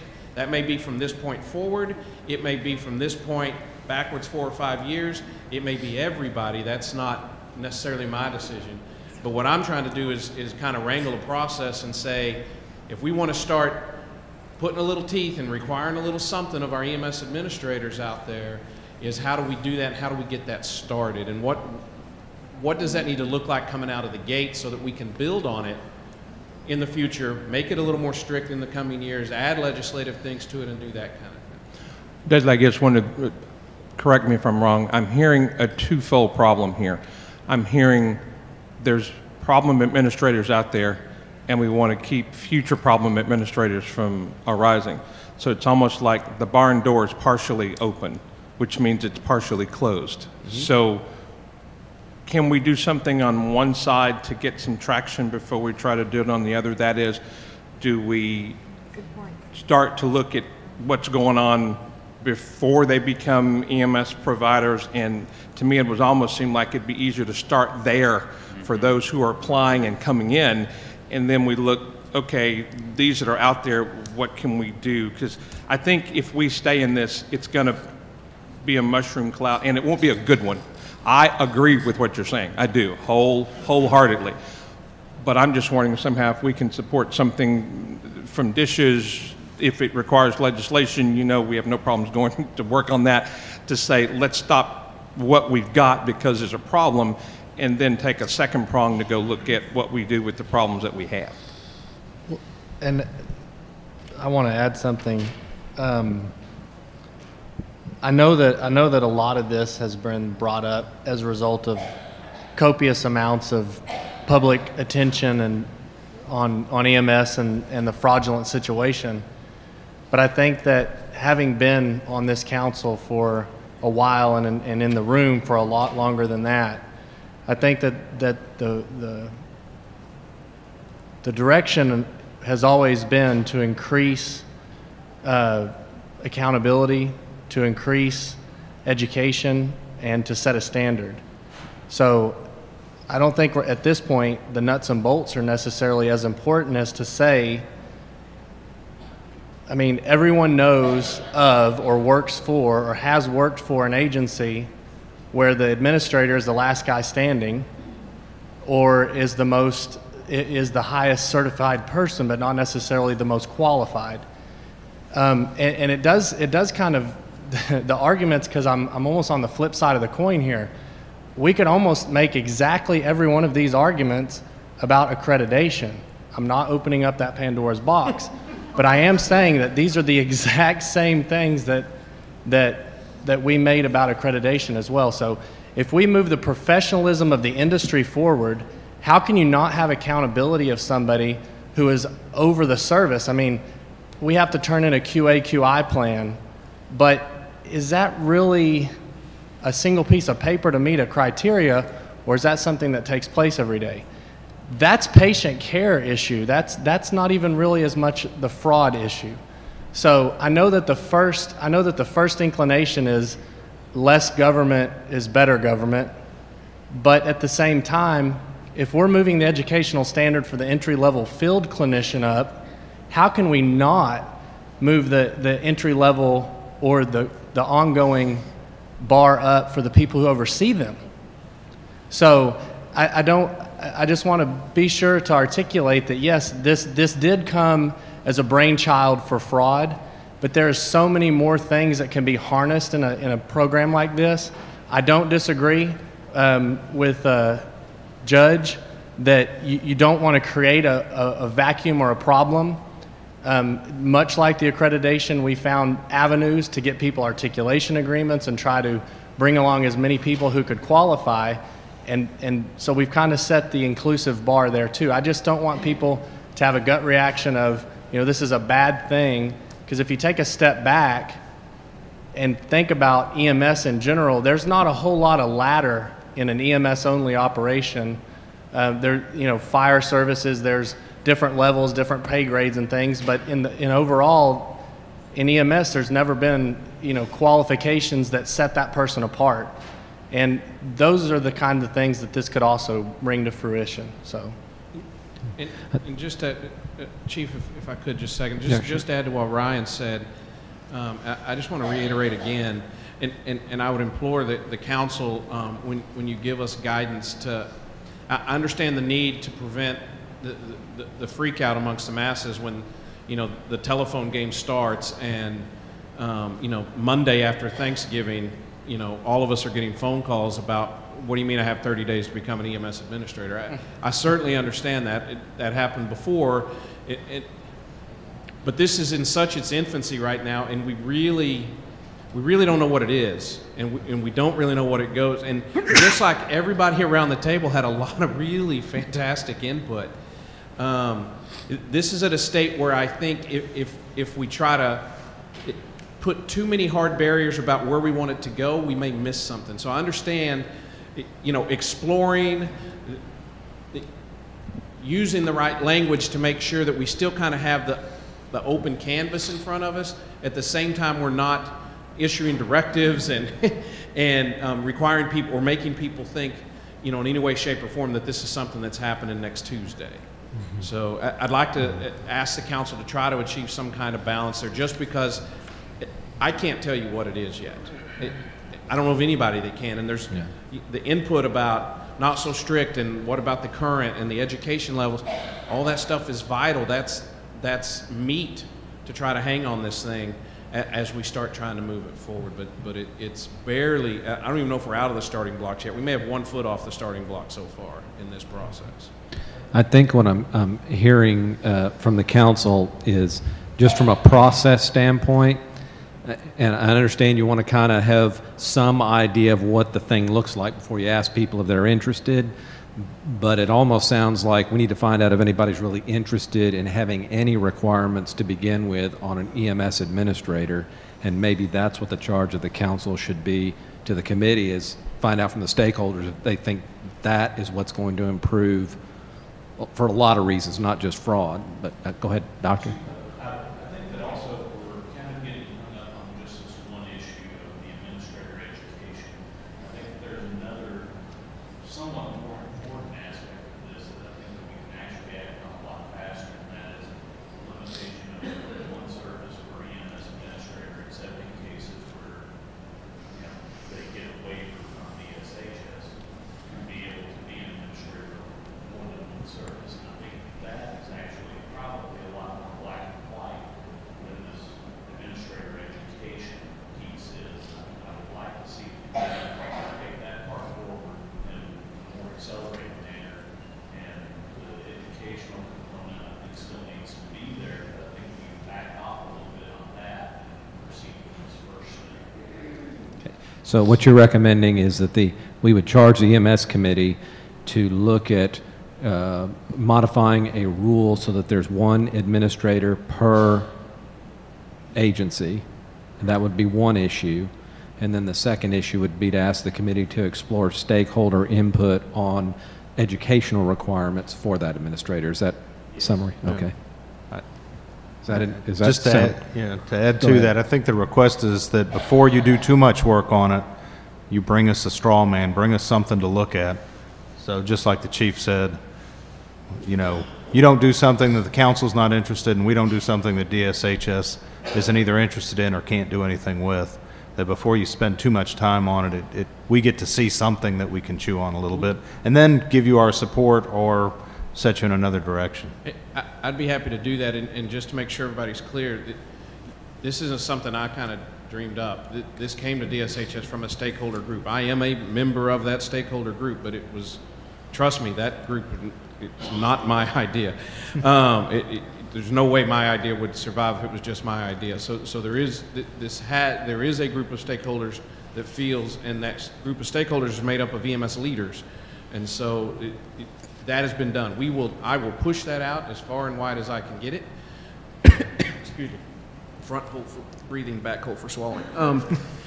But I will push that out as far and wide as I can possibly get it, and see what that comes back as, and we're more than happy if it's the pleasure of the council to finalize the more than one agency, more than one paid agency, all those little issues that surround that. and then get back based upon the stakeholder input on working on the rest of it. And I'm not even sure it needs to be so specific as one, but limitation on numbers of agencies. What does the EMS committee see would help the entire industry by limitations of agencies, educational requirement, a course requirement, those kind of things? Make it as, I guess, as broad as possible to start with.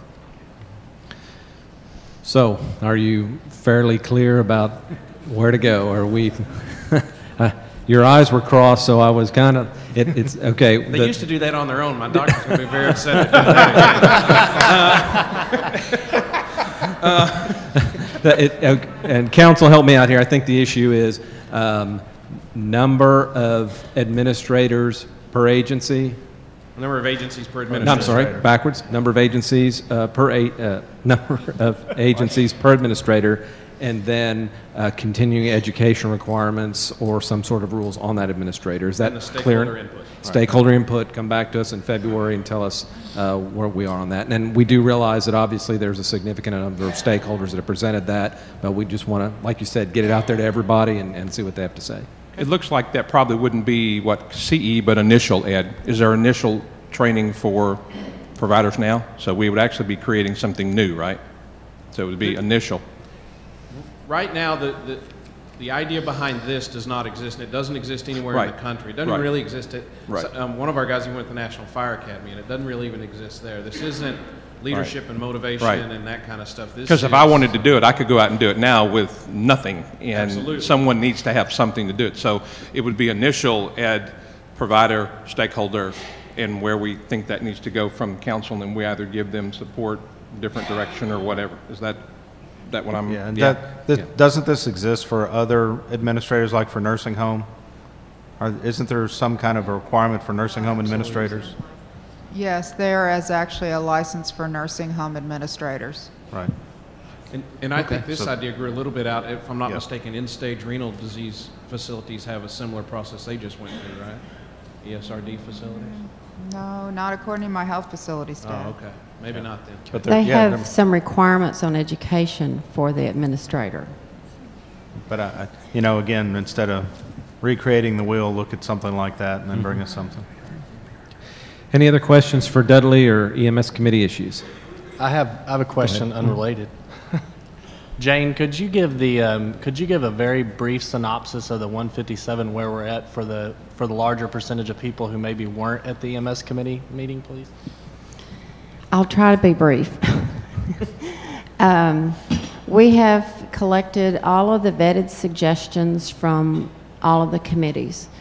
It is now in our hands to work through all of those suggestions and incorporate them into 157 or not.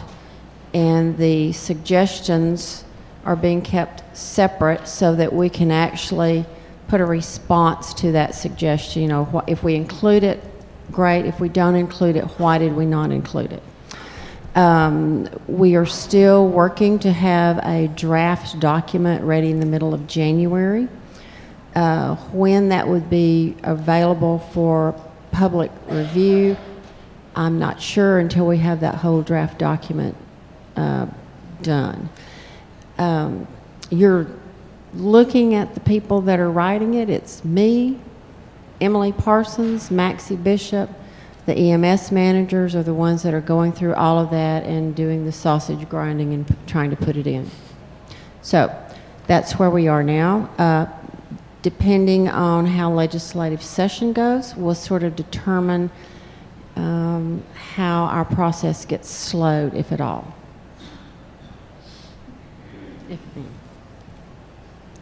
Does that answer your question, Ron? Yes, thank you. Okay. Any other questions for Dudley? Thank you very much, Dudley. Injury prevention, Shelley Stevens Stidham.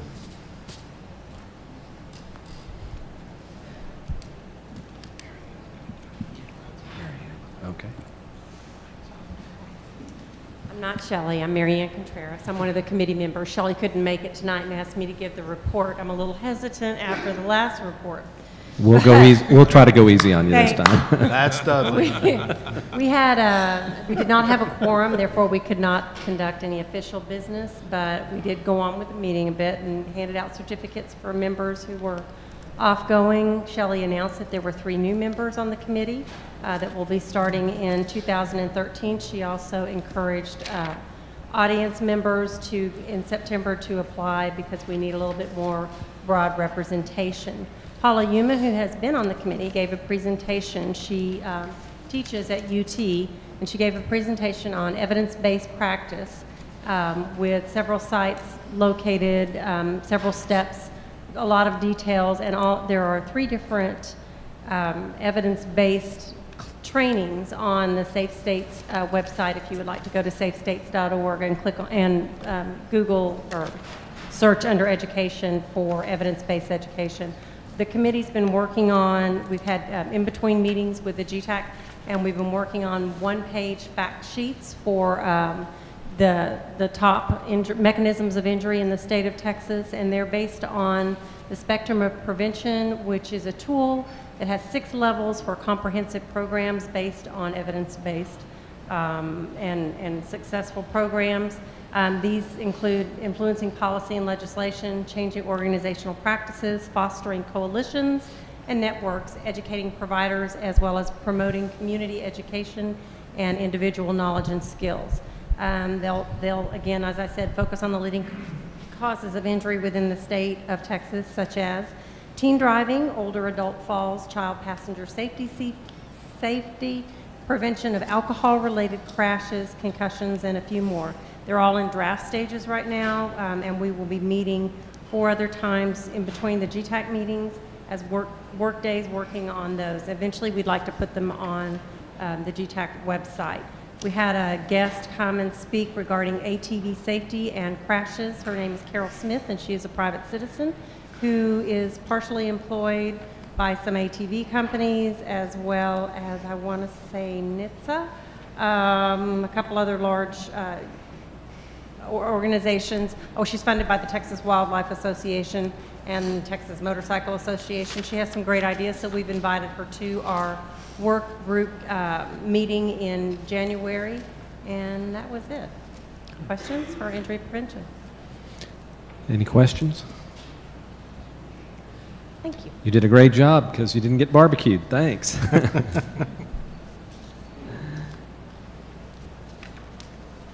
Medical directors, Dr. Greenberg. Yep, I'll try to be brief since Dudley took all my time. I have kind of a good news, bad news. We had the usual number of reports and discussions. We had rather spirited public comment and discussion on an item about medical director's responsibility for students, which is item number 9 that we will be talking about later. That's kind of the bad news. The good news is we had less discussion, but did a lot of amendments to a position statement about transport to freestanding facilities, to the point that it was amended enough that I would like to ask that we not discuss that tonight, if that doesn't upset anyone. We don't feel like that document is ready for discussion yet, so that would take number 8 off the agenda, if that is okay with the chair and the council. And then we did hear from Dudley Waite, and we'll put on our next agenda involvement of medical directors in CE providers and the approval of CE providers and ongoing CE, as well as an item on advanced practice community paramedic programs. So I will forward to you my report, and agenda items for next GTAC would include the freestanding facilities position statement. He's writing quickly. I can give this to you, actually. Oh, you can. Okay, I'll give it to you. All right, thank you. And that's it. We adjourned on time. Okay. Thank you. Just a point of order here. We have an item 8 on our agenda. Do we have to table that, postpone it, or can the chair just say we're not going to talk about it? You can just ask for it to be moved to the next agenda. Okay. Then the chair requests that item 8 be moved to the next agenda. Any questions for Dr. Greenberg? Thank you. I believe the pediatric committee did not meet. Correct. Stroke committee, Dr. Rutledge.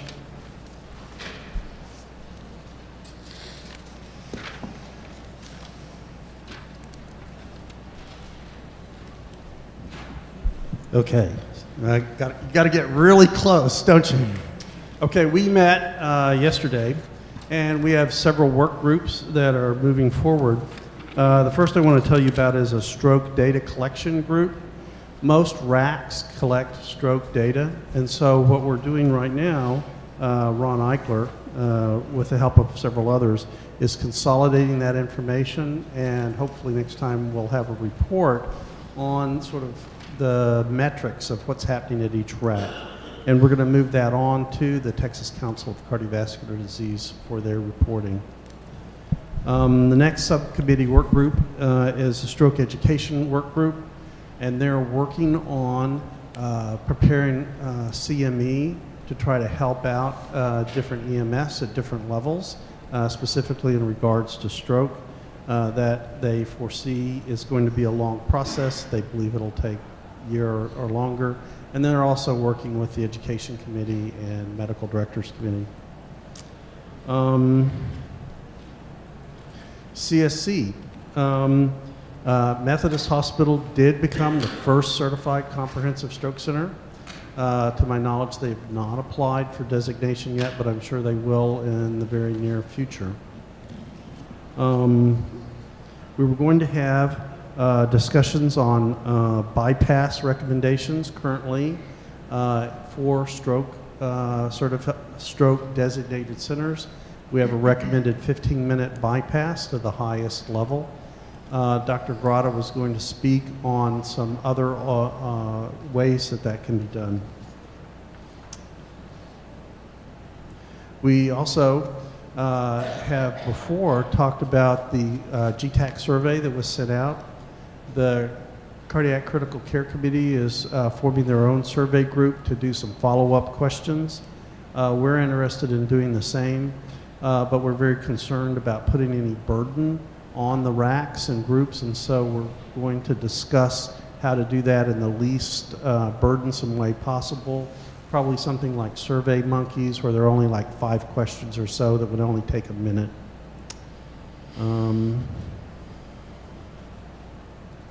In public comments, Diana Welsh got up and brought up some very good things about our support stroke facility designation, which is the level 3 stroke center designation. Specifically, although we only have 3 hospitals that have gotten that designation so far, there are many others that are looking at it. It's very worth doing in that the survey costs there's a return on investment in 6 months through the increased efficiency and the decreased length of stays that happens with that certification. Announcements. I found this actually very heartening. The American Heart Association has changed their first responder recommendation for stroke to think fast, which is what we have been recommending at our state for a long time. This supersedes their Give Me 5 and goes along with what we've been doing. So that's my report. What questions do you have? Do you have any action items for the council for February? No, I do not. Thank you. Any other questions from council? No? Thank you, Doctor. Trauma Systems Committee, Jory Klein. I'll give the report in Ms. Klein's absence. So Trauma Systems Committee met yesterday. We discussed creation of the Trauma Registry work group and appreciated the DSHS Trauma Registry staff support for that. We went over the 157 rule revision timelines. We had a presentation of 20 years, a 20-year celebration of the Texas EMS and trauma system, and 20 years of the Texas Trauma Coordinators Forum.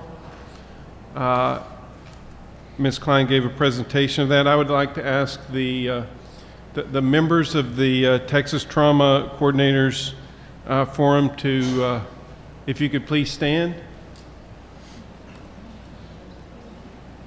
They're all elected.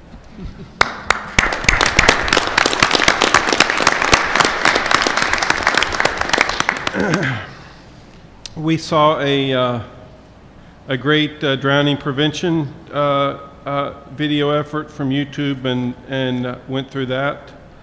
As part of the 20-year recognition, the stakeholders in the audience emphasized the need for really continued teamwork, stakeholder input and collaboration. We discussed the committee, well actually I specifically asked members in the audience concerning our upcoming business for the proposed the proposed schedule changes for GETAC for stakeholder input. We'll talk more about that at the end, but essentially there's, I don't know how many people were in the audience, but maybe about 100 or so, that there was really no support for the option one, which is the 50-minute meetings. There was one, maybe two people for the overlapping meetings. The great, almost not quite unanimous, but almost were for not changing. I really kind of queried them some more and talked about what people could live with, and I think the vast majority could probably live with 90-minute meetings with no overlap, but limited to 2 days. It would just require trying to work that out. The meeting adjourned, and the group really recognized Al Garcia's commitment to the Texas EMS and trauma system, and although we were adjourned, we took a moment to celebrate Al's life. That's what we talked about. Is there anything for our February agenda? Nothing other than the rule revision timeline and anything else we need to add for we had no really new action items. No, not for the council. Okay, not for council. Okay. Any questions for Dr. Stewart? That presentation that was done about the trauma systems, is there a way to disseminate that or to put it on a website? Or it was a great presentation. It's very unique to look, and it would be a shame if this was the only audience that it ever had. I think we can do that, correct? We'll share it. I know putting things on the website is an agenda item, but I think that's something that somehow needs to be accessible and disseminated. I'm not sure the right way to do it, though. Probably be worth, I don't want to give us new things to do, but probably would be worthwhile, updating the document of the history of the, I'm looking at Kathy as I'm saying this, there's a brief little document about the history of the Texas EMS and trauma system. I mean, I'd be happy to task Ms. Klein and the Trauma Systems Committee would be willing to help with respect to maybe producing a document that sort of updates the history. Doesn't need an action item from council. Okay. Ms. Kathy rubs her eyes.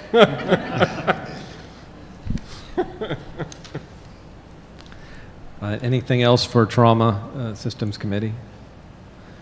Thank you. Next, we have report from TTAF, Dinah Welsh. There she is. Good evening.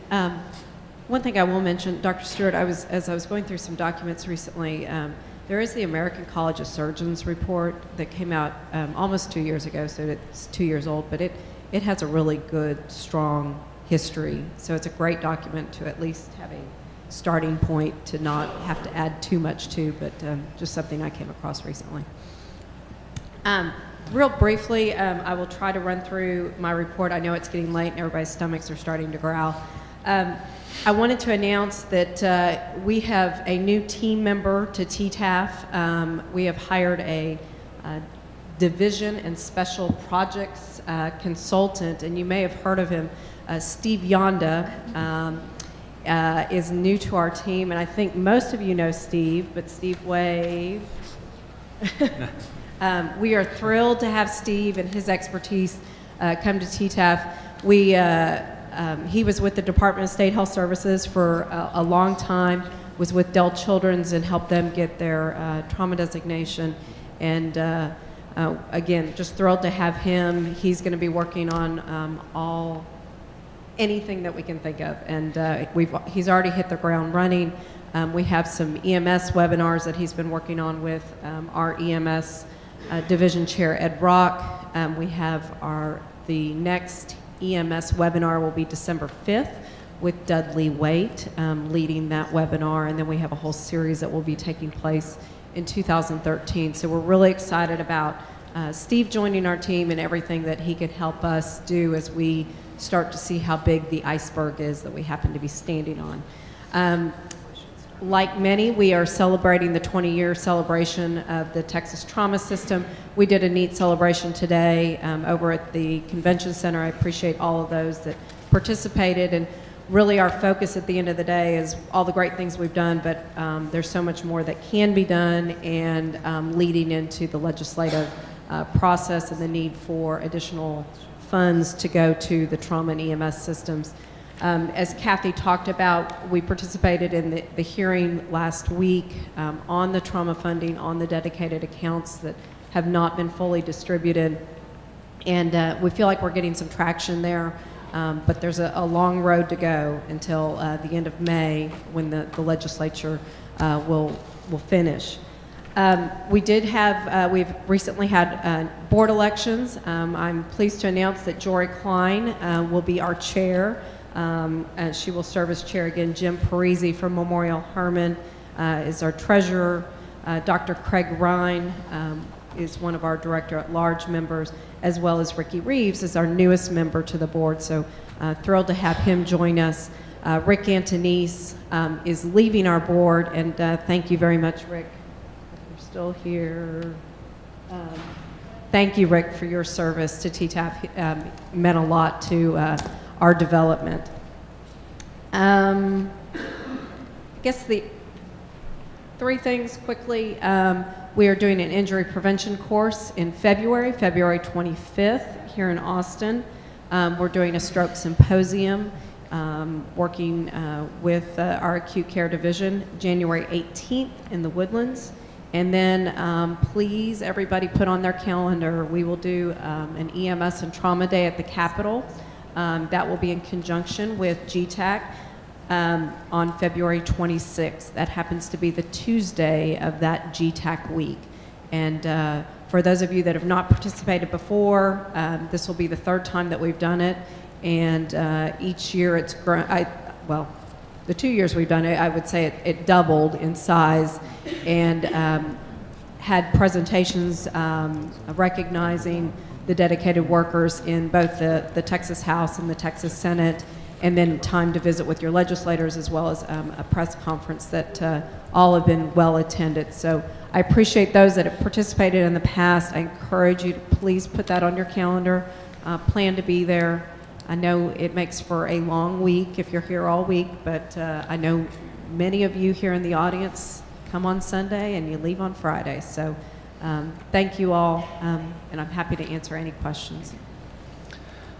While you're up there, I wanted to say thank you for broadcasting. I think in Dudley's survey that he sent out, someone said it was a stroke of genius to broadcast these. We know they're expensive.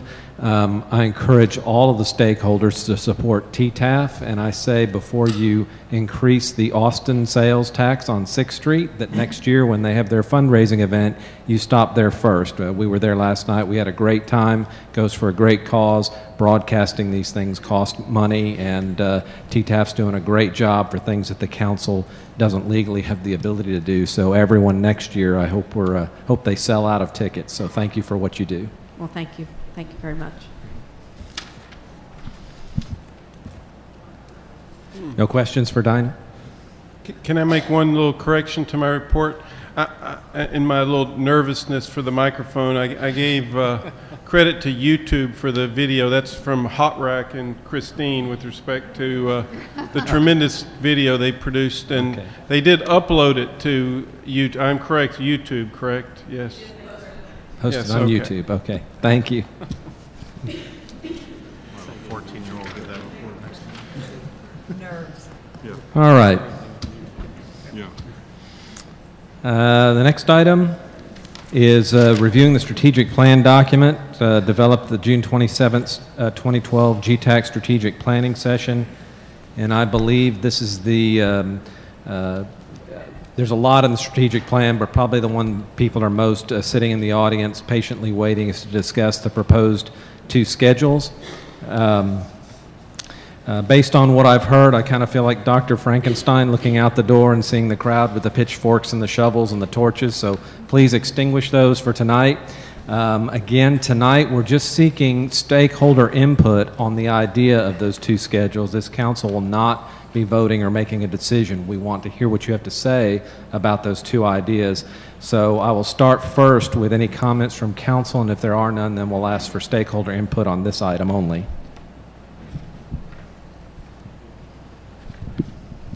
I know I've been approached by several of you asking where did this come from, why, who was the author, what was the intent.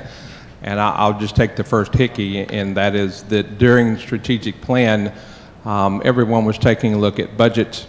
People were looking at time constraints, that we are gone 3. And if you're really here, you're gone 4 because you're here Tuesday, Wednesday, Thursday, Friday. And we wanted to try to look at a way to compress this time yet still get the work done. Let me assure you this, there was not the intent of this committee last time to not allow public comment on this issue. The intent was, and I'm going to speak for the chair just a second because this was such an important issue that I think the chair and the committee wanted to make sure that people had time to digest this and not go off of a knee-jerk reaction, but to go back, look, see, poll your folks, ask, look at it, ponder it, and say, you know, maybe it is, maybe it isn't. If I'm not mistaken, even if we wanted to do this, we can't do this for another year, maybe even longer, because we have agreements, I believe, that are in place with other hotels. So I don't think we could do this right now anyway. So I don't want anyone to feel like this was something council was pushing. This was part of our strategic plan meeting to look and see what could we do to increase participation, to shorten the time, yet still get the work done. So I know that there were a lot of people that came to me and were a little upset because they felt like we were pushing this. It wasn't a push at all. It was just an option. And I think if we look at it and everybody says no, then we'll keep doing what we're doing. But certainly wanted you to know from the committee standpoint that we were looking to find another way to better utilize your time and to maybe spend a little less time working as hard as we do. But I just wanted to put that out there to allay some of the fears of some of the people that had talked to me. Thank you. Dr. Stewart? Go ahead. So I already kind of gave you in the trauma system report. I think the group understood that the intent was to look at, being respectful of people's time and cost issues, but really from the, it's a little bit of an assumption, but I would assume that the people in attendance at Trauma Systems Committee are probably representative of the trauma center, trauma program manager, trauma center view, and like I said, whenever I polled them, they were essentially no one was in favor for 15-minute meetings. We had direct, we basically had members come up and talk about why they were not for those, that they, in sort of representative comments would be, with all the changes going on in healthcare, we need to talk more rather than less. They thought that it might actually, if we change the schedule, we might actually increase their travel budget problems because they would be meeting in between times. I think those are representative comments. Concerning option 2, which was the 90-minute meetings, or with some overlap, they basically didn't feel that was a good idea. And like I said, I presented the results.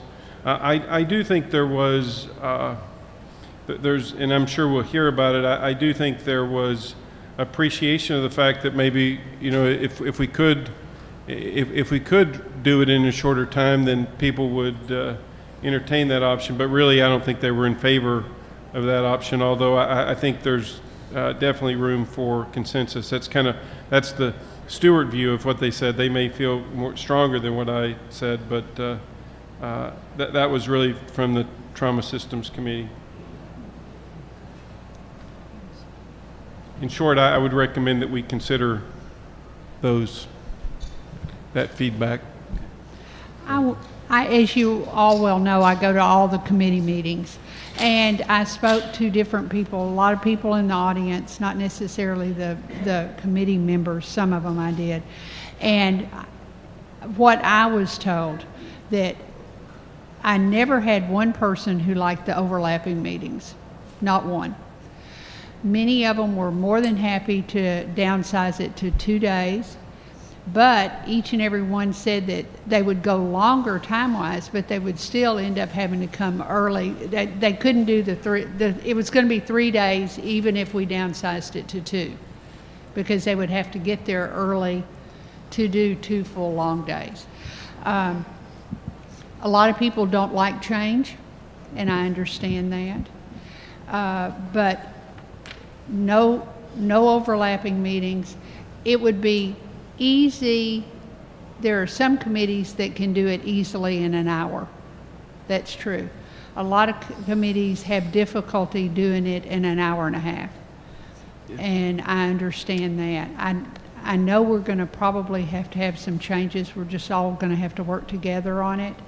And because we're all trying to do the right thing for everybody in this room, every stakeholder, and we appreciate all your input, as you well know. Especially me. Yeah, I heard all the input as well. I was here for all of the committees the first day, and I watched most of them over the internet on the second day. And as I think about this, I wonder if we didn't try to eat the wrong part of the elephant first. As everyone has said, all of the committees are not created equally. That doesn't mean they're not necessarily less important, but they are able to address their business in a different amount of time. That said, there may be some committees that can be merged with other committees, and I wonder if we don't need to look at that before we start talking about the restructuring of the time.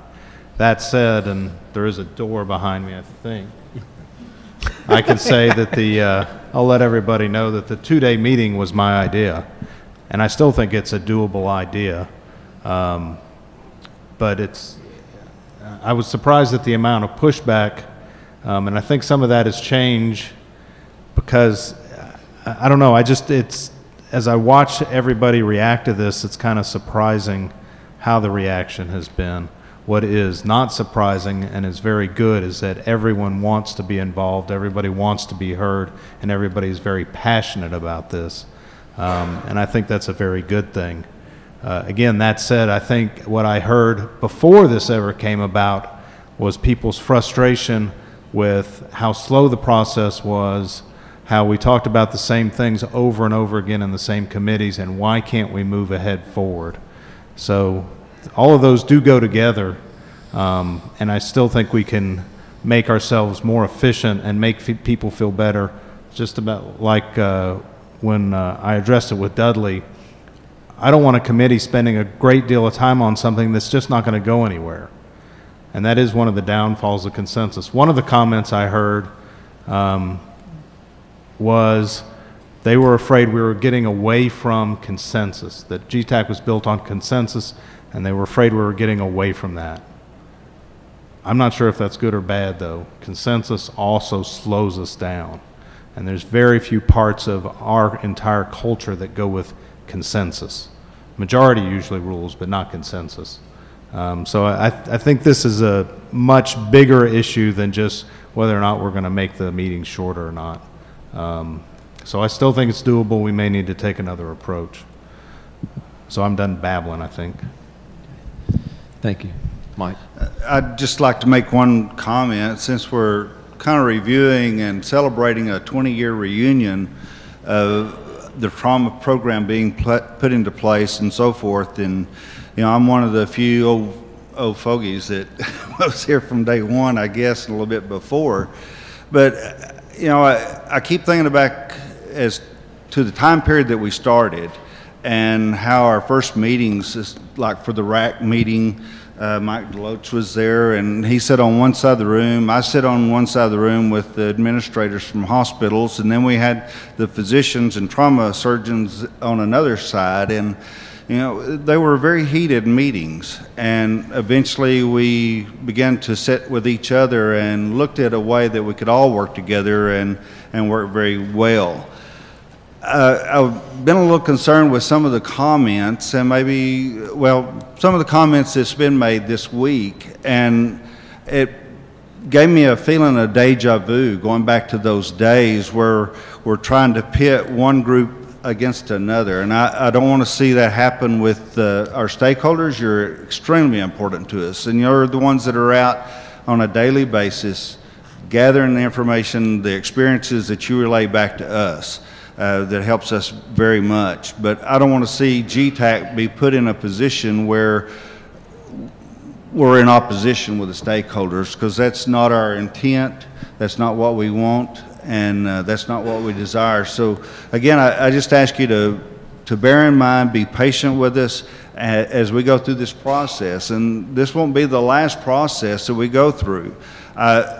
In looking at trauma, the many years it took to develop it, and then looking at and serving with the stroke committee when I did, to see how quickly the stroke committee moved along. I think we have a really good program that's tailored and something we're very, very proud of. Look at our disaster preparedness, how we're ready to go to bat for the entire nation. And look at the response that's been made to all the emergencies that's happened across the state. We've got a lot of things to be very happy about, but let's be careful and keep our attitudes to where we're supportive of each other, and we want to do what's best for all of us. And don't do the knee-jerk, don't light torches and bring your pitchforks either, because we're all wanting the same thing. And I think we've been very patient in trying to work and fulfill everyone's needs. I'm off my soapbox now. Comments from any other council? Doctor? You're going to have to move real close. This was not ever intended to be any sort of nefarious plot of any sort. We understand that in a lot of respects, we're spending other people's money by how we conduct business. And so I think the biggest thing is that we want to be as responsible as we can while we're spending your money, your agency's money, and other people's money to hold these meetings. And we also want to be able to get the work done that needs to get done. And so that's really all that I have to say. Thank you. Any other comments from any other council members? Seeing none, I'll open it up for public comment at this time. I don't know how many wish to speak, but if you could please keep your comments to just a couple of minutes. We do want to hear from you, but we have several other agenda items as well, and so please come up one at a time to the microphone.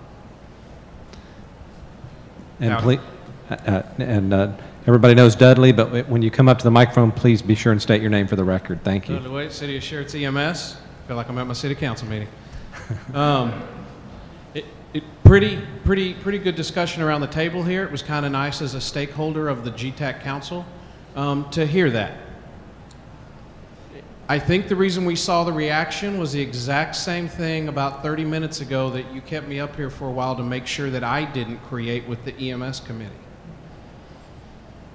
Stakeholders were never polled, quizzed, questioned. When GETAC announced they were going to have a strategic planning session and people inquired about, can we come? Well, you can come, but there's no time for public comment. If there is, it'll be at the end. It'll be very limited. And then at the last meeting, right, wrong, or indifferent, the way this was rolled out, it was rolled out, and Chief, you and I go way back, and my apologies, but it was rolled out poorly. Here's your two options. We're not going to take any comment, and you tell us in November which one you like. Do you know these people? You can't do that to them. You really can't. We are type A personalities, and what I hear up here, although I appreciate it, honestly, with the exception of a few in the room who own their own business and are truly their own bosses. I have an assistant city manager, a city manager, 5 city council members, and a mayor that helps me manage my time, that approves the money, what I spend my money on. If my city did not feel this was important, I wouldn't be here.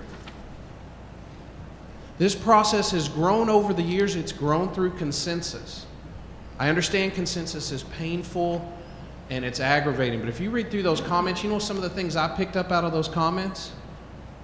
Because we're now videotaping these meetings, people aren't staying home and not coming to the committee meetings.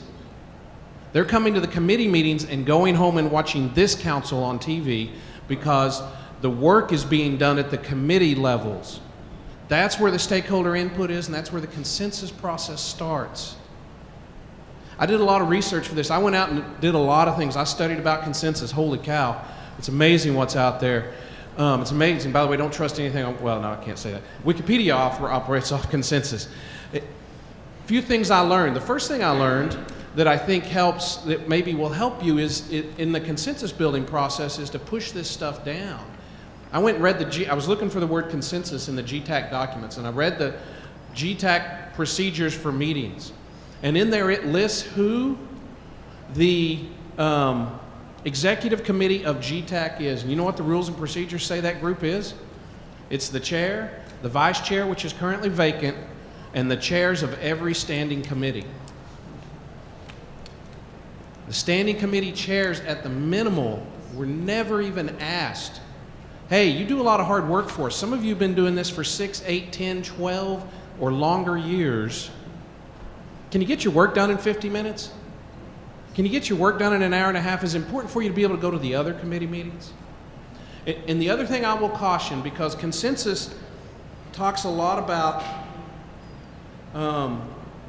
everybody having a chance for input, everybody having a chance to state their case, and trying to get to a point where everybody can agree to live with it.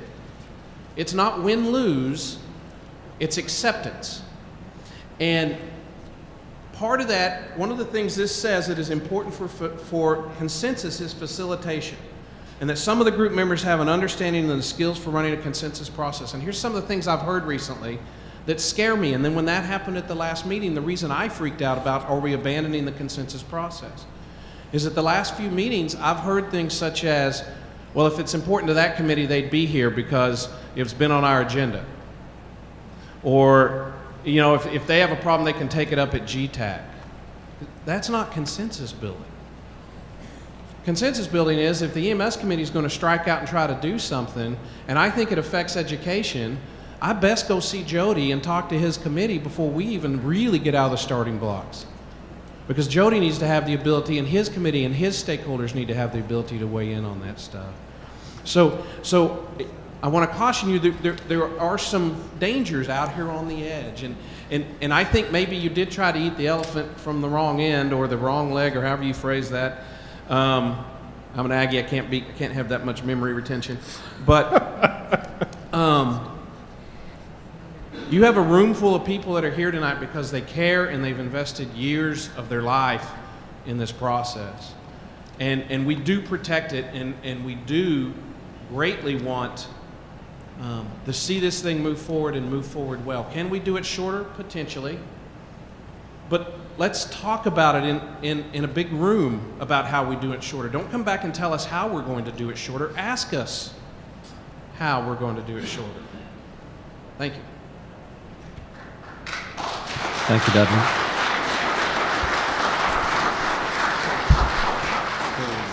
Can I ask him? So I have a question for Dudley. Come back. You know I'm always going to ask you a question.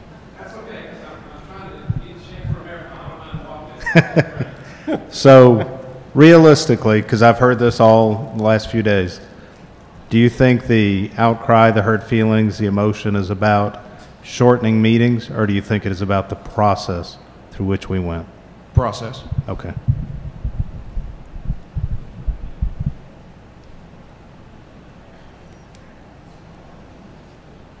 Bob, yeah, brought a fork. Excellent. I didn't have a pitchfork, but You need a bigger fork for the elephant, or it's going to take us a long time.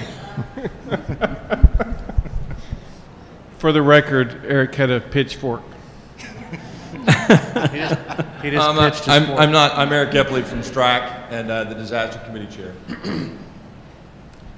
I agreed with every single thing Dudley just said. I support every single statement, and I would caution you in your leadership role in the emergency healthcare system in Texas that it's a fragile system. It seems like it's been here forever now. We can't even remember when we didn't have this process, but I remember. And I'm very concerned that we're squandering stakeholder input by making unilateral decisions. I told somebody today, and many of you guys heard my comments, if my dad tells me to go outside and either mow the grass or scrub the toilets, that's option A or option B. That's my father talking to me. That's not someone coming to me as a professional. That's not a board, a group of peers, when I have given a lot of time and effort as a chair of I think one of the more effective committees. I'm not an obstructionist for the sake of being, I'm not mad. My feelings aren't hurt. I am frustrated. I'm professionally frustrated with leaders that I respect would decide to make changes to a committee that basically I've spent a great deal of time and effort and funding, actually personal STRAC, not personal, but STRAC funding to continue to do for GETAC. At a minimum, I would expect that GETAC would call a conference bridge. Don't have to waste any more time, don't have to travel, just have a conference bridge with the chairs. Jory Klein, Dudley Waite, Neil, Eric. I mean, you could just go through the list of people who might actually have an opinion on how to streamline things. I'm as frustrated as anybody to hear other things that DSHS says 10 times in a row. I think that's fine. Very excited about streamlining. You know what's the interesting part? It's actually the GETAC meeting that bogs things down, not the committee meeting. I agree with Dudley on that as well. The final thing I would ask you to consider is that consensus is painful. It's distasteful. It's not any fun. It's not efficient. But it's going to be more efficient time-wise. I'm going to warn you. It's going to be more efficient time-wise than when you guys vote on things and they go up for public comment and then they're going to get firebombed from the left and the right. That's how we used to do business. And then it had to come back, and it was Ed Rock who taught us, I think, best. When we finally come up with something that everybody can smile and agree with, it's maybe not what they wanted, but it's something they can live with, then we go locked arm in arm, and we go to the Capitol, and we end up with 3588 money. We end up with other things. You know, I've heard the comments that you guys think that, here's the shining example of consensus. The licensing, the recertification, the 5 ways and all that. And go, look, wow, how impressive. I've told this story in my committee. If I could get 40 people to come to my deer camp and help me build my deer camp, and they actually showed up and brought their tools and did it, the victory is not what the camp looks like. We'll get an architect next time. I don't care what it looks like. The fact is you had a bunch of people come and participate, and I think that's very important. I am frustrated, Bobby, you were right, by the process. I'm very frustrated by that professionally, and I hope that we can find ways to help you guys streamline that. If you're interested, the chairs, I would, for one, meet with you at any time of your picking. Thank you.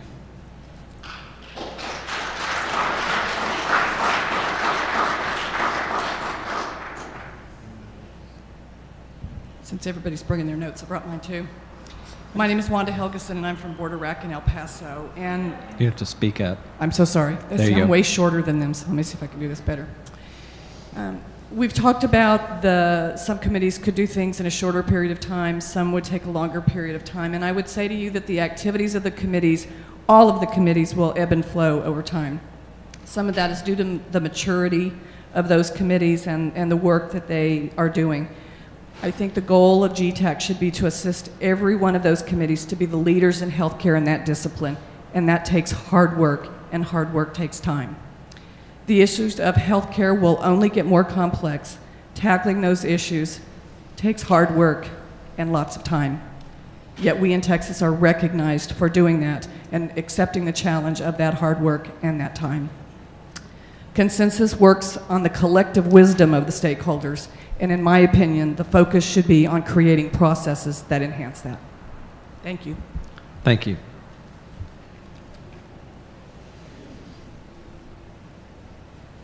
Christine Reeves, Heart of Texas RAC. I do agree that there has been frustration on the process, but some of that is maybe the private versus public sector and the knowledge that government takes a long time to process. Kudos to DSHS for stopping, doing their updates at every committee meeting. That made a huge difference, I do have to say, and I appreciate that. I would caution against anything that's going to cause any of the committees to meet simultaneously. For some of us that attend all the meetings on behalf of some of our stakeholders, while they're watching meetings, they're texting people that are in the room. And so we do voice their opinions and concerns. I do think that, you know, I agree with Wanda, we do ebb and flow. Some committees take longer, other times shorter. But the caution for me would be is to not allow the committees to continue on at least the same structure as they are now, so that we can keep EMS and hospitals and RACs in the same room for all the committees, and not have EMS just go to meetings that typically affect EMS and hospitals go to meetings that typically affect hospitals. Because of the GTEC structure, that's helped us on the RAC level. And I think if it went the other way, then we may have the same issues at the RAC level and not be able to keep all the same players in the room. Thank you. Thank you.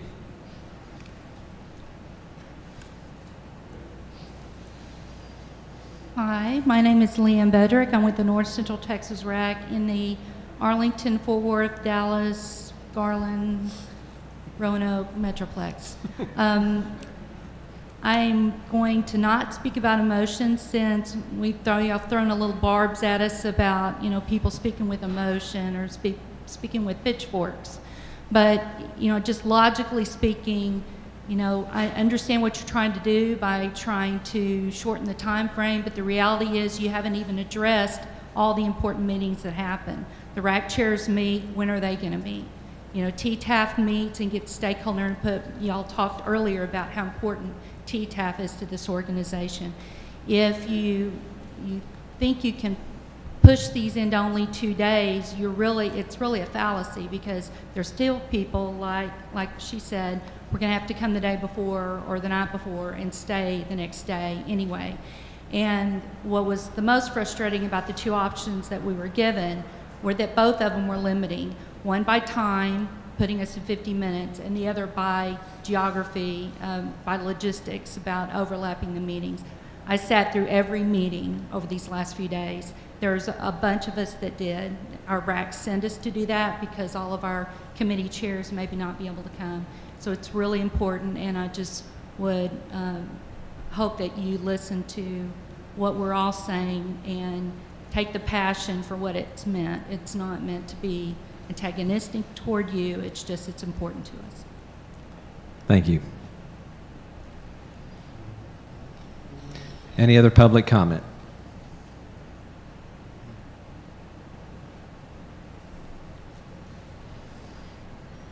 We're trying to keep things short, and I don't want to get too close to this. I'll take a big bite out of this mic right now. I'm not going to stand up here and say anything that you guys haven't heard already. I'm basically here to stand in support of what has been said. I said in 2 different meetings yesterday there was a straw poll taken, option A, option B, or leave it as is. I'm here to tell you in both of those meetings, by the poll of the stakeholders, the people here that we represent, we did have consensus, and that was to leave it as is. So I think that's something that's working, and I'm just here to kind of stand in support of that. Thank you. Any other public comments?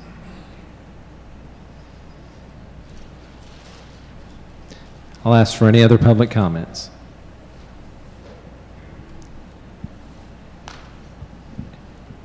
Seeing none, any other council comments?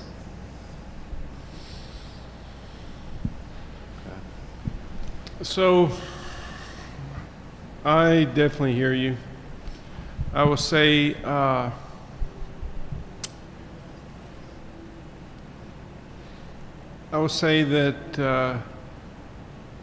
the things that the stakeholders said are true, that and the things that Mr. Click said are true too, having been here for the duration, I guess, maybe not quite the whole duration, but for really almost all the 20 years. That it used to be that we couldn't get anything legislatively done because it basically boiled down into factions of EMS versus hospitals versus doctors versus nurses, rural versus urban. We were our own worst enemies, really. I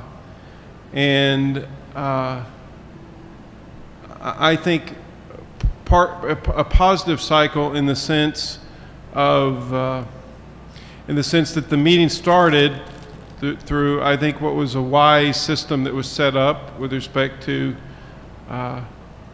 Kathy and those original folks who established the system. When we basically had to start meeting with each other face to face, talking to each other all the time, knowing who people are, actually learning from each other, I really think we started to gain some traction and some momentum. The inherent in that process, and I know it's inefficient, I know it's not, to me, I don't agree with Eric when he says it's distasteful. I think consensus it's absolutely required for this sort of work. And I'm proud to say at the STRAC, I mean, we've never had not a unanimous vote. We wouldn't vote if we didn't know it was going to be unanimous. In the sense that it's not a win-lose, it's a win-win idea. So I mean, from the trauma side, I can tell you the voices are loud and clear. We should basically either keep things the same or engage them with respect to a process for something that might actually be better from the stakeholders' input. So, and I personally think almost all of the positive gains we've made in the past 20 years have been based on that consensus process. To the stakeholders, I would say one thing. It hasn't been said, but I'm going to say it to you. You know how I feel about consensus. I think the issues are, and when Mr. Waite said, you know, that the work is done at the committee level, that the heavy lifting is done there, I agree with that. It's done before it comes to GETAC. When we've had issues in the past 10 or 20 years, it really has oftentimes been of the failure to get consensus before it comes to GETAC.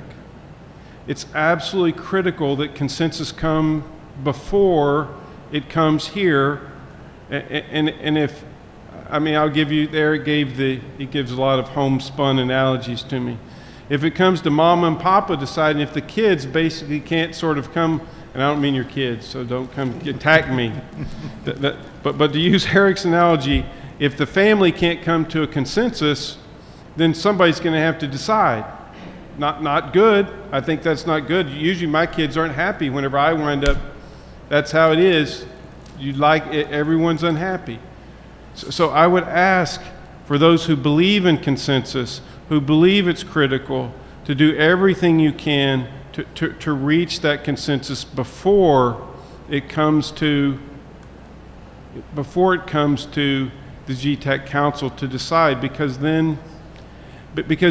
I think to me the process that we had was more thoughtful than it's given credit for. I will say, in the sense that the search for consensus can't really lead to paralysis, in the sense that and one of the things that the GETAC Council did say is we would judge things that came before us with respect to what our mission and vision statement were or are, that we're going to judge it on what's the best thing for the patient or for the citizen of Texas. That's how we will judge it. And we can't have the search for consensus lead to paralysis, which I don't think it normally does. That's my one ask for the stakeholders. Thank you. Did you have something you want to say? No? I have one thing. Go ahead. I personally would like to say I'm sorry to our stakeholders. I apologize. It wasn't our intention for it to be seen this way, but in hindsight, I get it. I understand, and it was not our intentions to have it be taken this way. So I personally would like to apologize to you all. Mr. Chair, I'd like...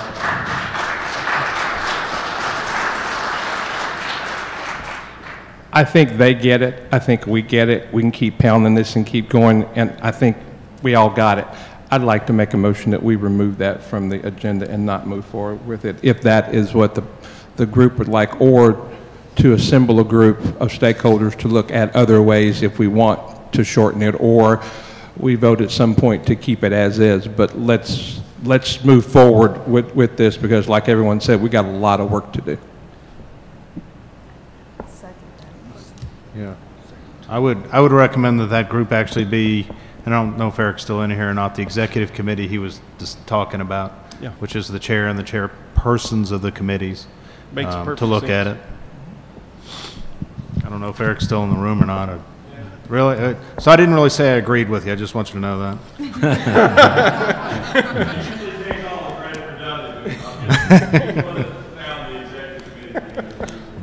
I was going to ask to have Eric left out. I was going to point out, it's the first time, we should have it probably, this is tongue-in-cheek, but we should have in the minutes, it was the first time that anybody's ever had to ask Eric Epley to speak up in front of the microphone.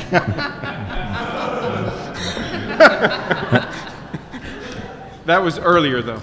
Yeah. I'd like to close this discussion with a few comments so we can move on to other agenda items. First of all, I apologize as well. I have a dry sense of humor, and my comments about the torches and the pitchforks were tongue-in-cheek and only meant to reflect what it felt like to feel the heat from the stakeholders, and was not meant in any derogatory manner. And I'd sincerely apologize if it was taken that way. This council spent I don't know how many hours in strategic planning, because we hear from not only the stakeholders in this room and in the committees, but we hear from the stakeholders who can't come here. And we obviously made a mistake in not talking to the committee chairs. I'll take the rap for that, but nothing, as Nora pointed out, was intended by this council to be hampering or to reduce stakeholder input. And I believe we stated that pretty clearly. We were trying to improve a process. We appreciate everyone's input.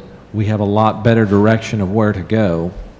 One of the things that I would like to ask the stakeholders to think, if you're going to have continuous process improvement, you're going to have to change. And if you never change, it's very hard to grow. So we as a council are asking you to continue to work with us, forgive us of our flaws and errors, and keep working with us, and we will work to get a schedule that is in consensus mode, if you will, and continue on with other parts of our strategic planning. So thank you all very much for your sincere input. Never doubt that you're not appreciated and that you're not an important part of this process. Thank you.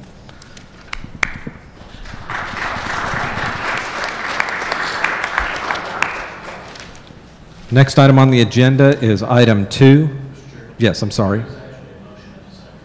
Oh, was there? I'm sorry. What was the motion? The motion was to remove this from the agenda and to, I guess now let's have meet with the executive council to find out if we need to change the dates that we meet or leave it alone with the consensus and help of the executive council. Okay, can I rephrase that and say Sure. the motion is for the executive committee to meet to discuss possible changes in the meeting schedule for GETAC? Sure. Okay, and did I hear a second? Okay, all those in favor? Aye. Any opposed? Thank you. Next item is committee charges, a call for suggested topics from current committees of issues for consideration by GETAC. I think we handled that as each committee came forward. They were queried as to whether there was anything for the next one, so we'll move on to item 3, development of SOP to address how committee charges will be processed, included but not limited to submission, assignments, and timelines. And I left our strategic plan sitting on the printer at the office. Is this another item within our strategic plan that we were supposed to discuss as a council? Sort of. I think that was one of our items. Not in those exact words, but yes. Okay. But thank you. I would suggest that that actually goes under what the executive committee is going to discuss as well. Again, I think it's very difficult to pick apart all of the how long should we meet, when should we meet, how long do people meet, what committees do we need. It's a big elephant, but I do think we have to address it kind of together. Okay, then I'll take it. We'll discuss that with that executive committee as well. Thank you. Item 4 is status update of revisions to the current DSHS EMS and trauma system rules published in Title 25 of the Texas Administrative Code, Chapter 157. Which we did already. We took care of that. I'm liking this agenda. Okay. Discussion 5, discussion and possible action related to the position paper on radiologic studies, dosing in children, and recommendations developed by the pediatric subcommittee, and I believe Dr. Vizzetti was going to discuss this. Just approve it and we can go eat. No? Okay, I'm kidding. I don't know if you all have actually read the paper yet, but it's a very, very well done paper. I congratulate the PEDS committee for putting it together. It reflects sort of what a lot of other states have done and adopted in terms of limiting the amount of radiation that you give kids during their stay in a hospital or in the trauma bay. There's been a lot of talk about this, not only in medical circles, but in the press as well. The cancer increases and that sort of thing with ionizing radiation. It does not mean there's not a place for CT scans. You know, I use them every day. I know my trauma colleagues use them every day, and there's certainly a place for them.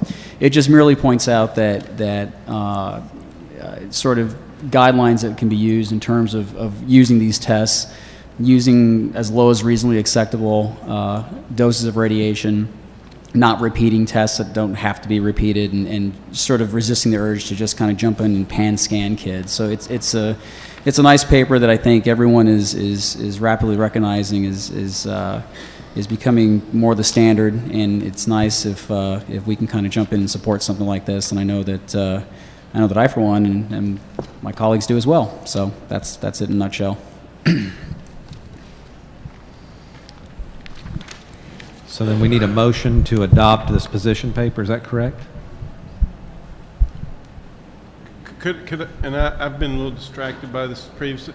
Could I ask I haven't reviewed it.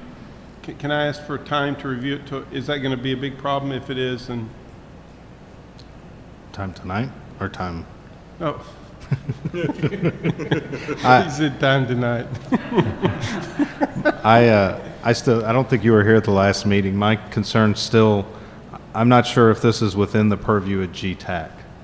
I work, because this is about ordering CT scans, which is really at the kind of physician, Texas Medical Board level. That's the only concern I have about it. I absolutely agree. This is a very well written paper. It's very well referenced. I agree with all of the recommendations. I'm just not sure if it's appropriate for GETAC, and I think we have to be careful about overstepping what we do, and that's why I constantly look at the state to see if that's within our purview. I guess we should have asked Mary Robinson when she was here today, because I don't want to step on the Texas Medical Board's toes. And I think I'm concerned that it may cross that line. Well, let me just say, we did take it. There's also the Texas Radiation Advisory Board that is also under my purview, under the radiation strategy, and they're involved in this too. And we did vet this with them to make sure that we weren't stepping into their territory, and if they had any concerns. And my plan is, if you did adopt it, it's a guidance, it's not a directive. It's a guidance document, and I was going to then take it to the Texas Radiation Advisory Board to indicate that they did that, and we could certainly share it with the TMB also. So if you would prefer we share it with the TMB before y'all vote on it, we could do that. however you want to do it. We want to, you know, there's so many of these issues.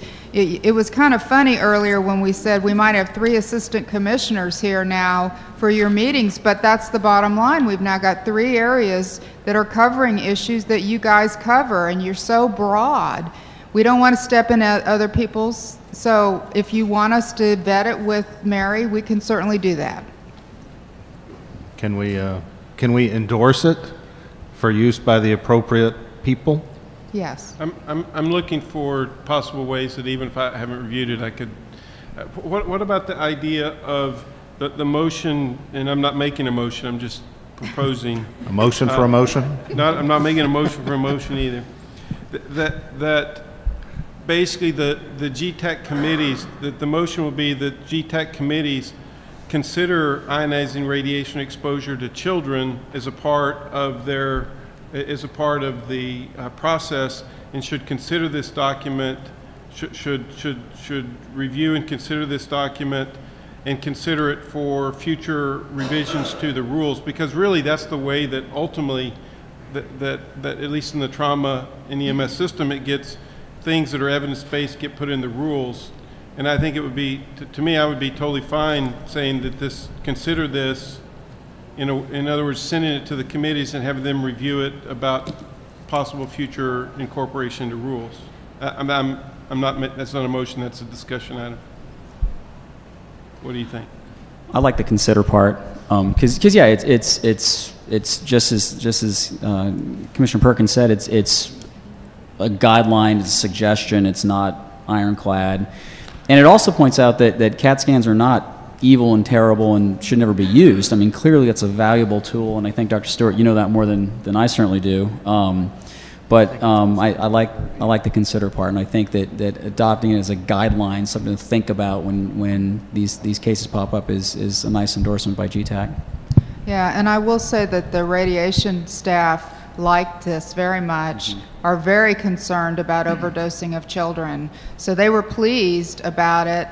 So whatever, I think it's something you can do, the wording, just guidance versus it's not mandate. I guess I'm not sure if to clarify my point, I would like to see us act on this and move it forward. What I don't want to happen is we act on it, we move it forward, and then it gets dropped because it's not within our purview, or it doesn't go forward to the people that really could help.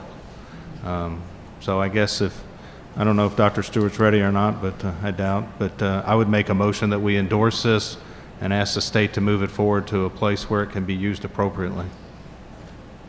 So we have a motion to take the position paper and endorse it and move it to a state.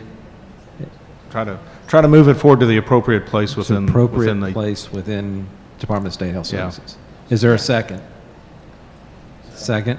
Discussion? Am I screwing you over, Ronnie? While I understand the validity, and I read it, and it is very well written, I guess I go back to the fundamental question: is this really within our purview of our charge as a committee to look at that? I mean, I know it's an ancillary hard fact that traumatically injured people are going to be exposed to ionizing radiation for diagnostic purposes, but I mean, I don't know.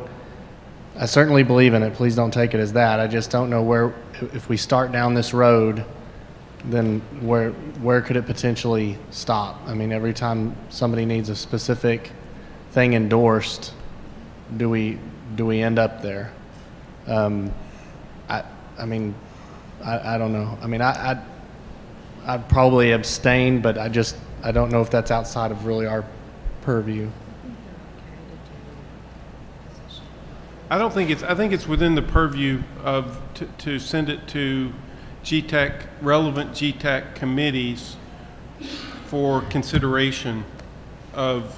I mean, I think that's what they do already. I mean, there's guidelines that get sent to them that where it really becomes, where it's not law, but the interpretation of the law becomes rule when those committees recommend changes that impact clinical care, which they do recommend changes that impact clinical care. Now, what's probably a little different about this is it's more specific. In other words, we don't for example, the trauma system rules, the trauma center rules don't recommend what's an appropriate study to get at all. They recommend standards of care and what you have to have as, so those committees have not recommended, because it does become into this, I guess my reticence maybe is the same as Dr. Greenberg's reticence, in the sense that once you get very specific about making those recommendations, well, we're all familiar with the nuances of clinical care that are, I just don't, I think it's unlikely it's going to become specific, although you may see, to me, that's why I have no problem with referring to the committees, because you may actually see Trauma Systems Committee look at that and say, okay, each facility maybe should come up with guidelines with respect to ionizing radiation exposure in patients, particularly younger patients. I mean, I could see that happening. I just don't think we should dictate to what those committees should do. Well, was it really the committee? Was that really the motion? No. No. And my only concern about that is basically we're then referring this paper back to the pediatric committee, which is where it came from.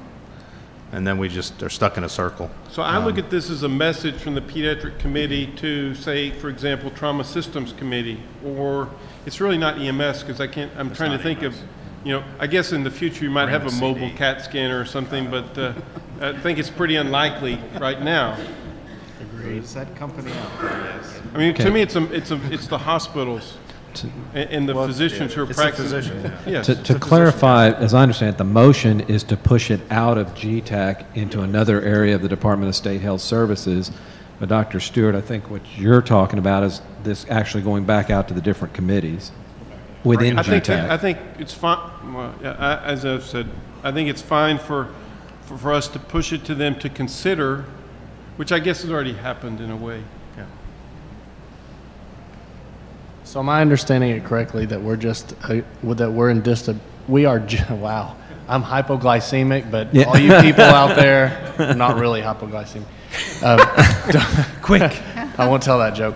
Anyway, so what we're trying to do then is to just endorse the pediatric subcommittee's take on ionizing radiation. Okay. Yeah. Sounds like to me. Yeah. So I guess now that I've wrapped my head around it, I understand what you're saying. I didn't want it to be that somebody brought something and said, hey, I think, GETAC should say that they support this. I know it came up through the pediatric committee, so, okay, I'm okay. I don't want their hard work and their good work product to not get to where it belongs. I want it to get to where it belongs. I'm just not sure that's us, and I don't want us to approve it and then it just doesn't go anywhere. What do we do with this? Let's just say we endorse it. Let's say we endorse it, which this is very well written out, and I support it. We should be doing the name, unfortunately, no. What happens next? We endorse it, we all unanimously say yes, then what's next? 7-degree radiology. My intention is that it goes, and I know, again, this is when we get into the specifics. If we just send it to DSHS and they look at it and say this is not ours, I don't think it'll go anywhere. But if I think Kathy and we've talked about this at the last meeting, but if we send it to them and say, please send this to where it needs to be, I think that's very different. And again, my concern is that may be the Texas Medical Board. If when I read this document, it looks like the practice of medicine. Which test should you order? Which test should you not order? It looks like the practice of medicine. The TMB does not like it when other people try to practice medicine. And it also is us as a group saying that, yes, we like this, but we're not sure that it should be ours, and offering it to them with the endorsement.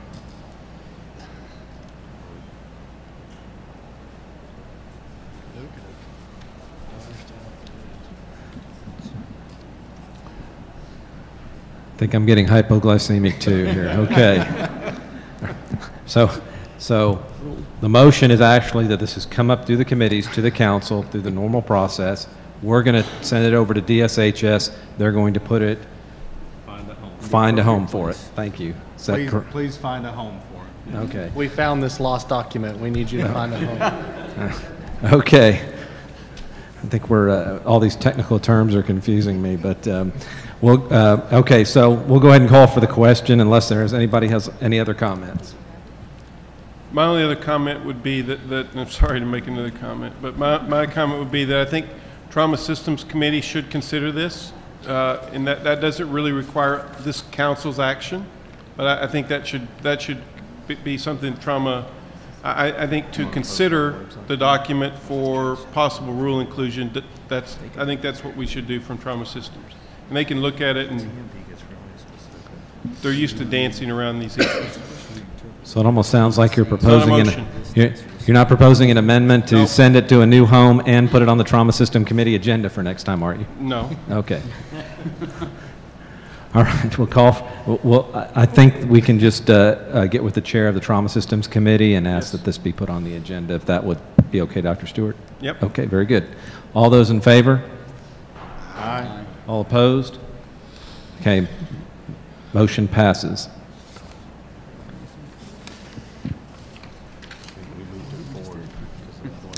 Next item is a review and discussion of draft standard operating procedures on how to address how resource materials may be posted to the DSHS GETAC webpage.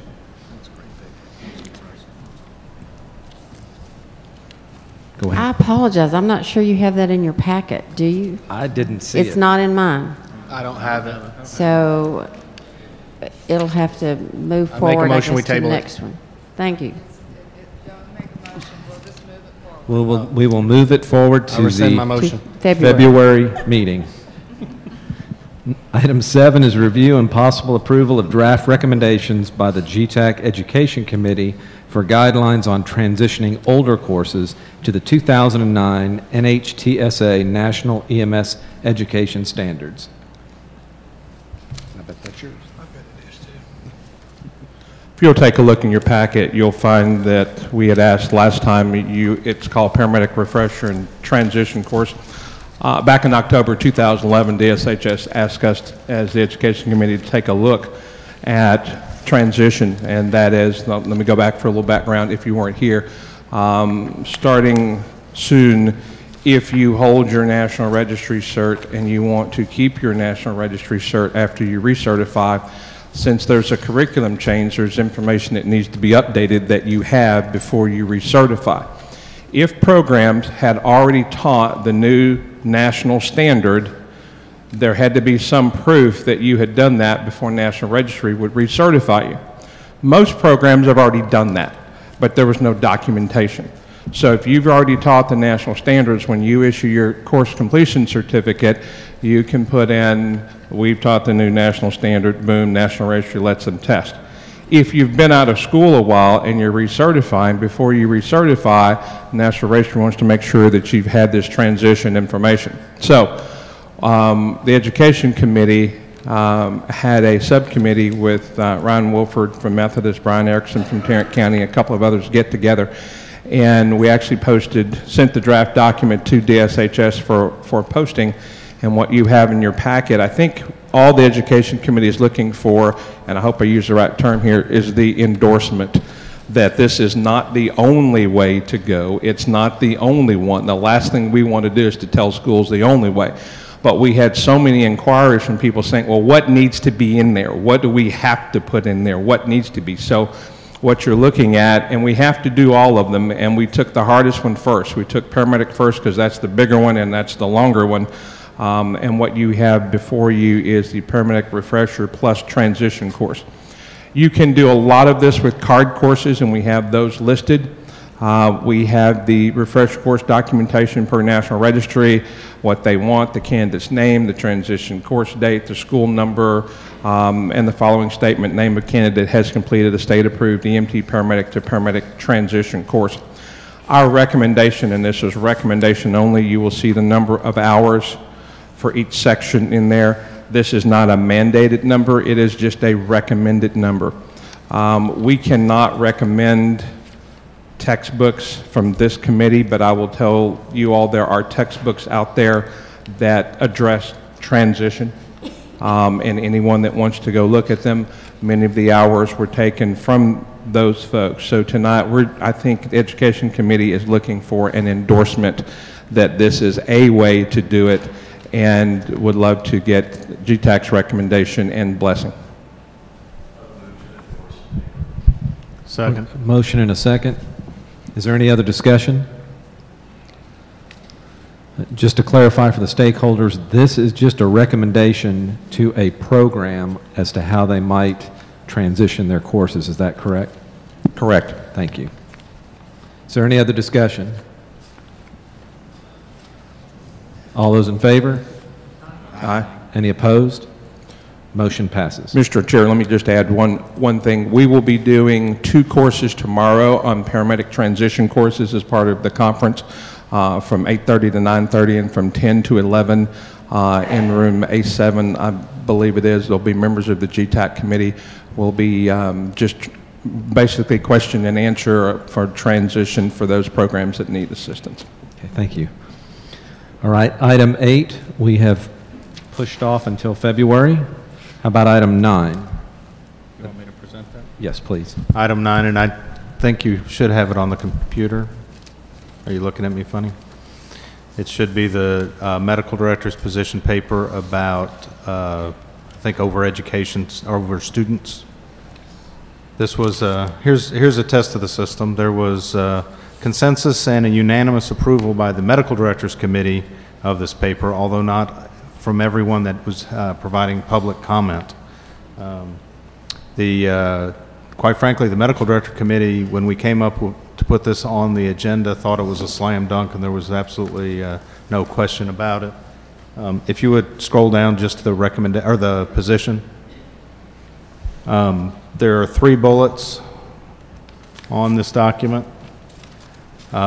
This essentially says there was some question or questions about when a student, not just an EMS student, but a student is riding in the back of an ambulance or working with an EMS service as to who was responsible for the care provided in the back of that ambulance.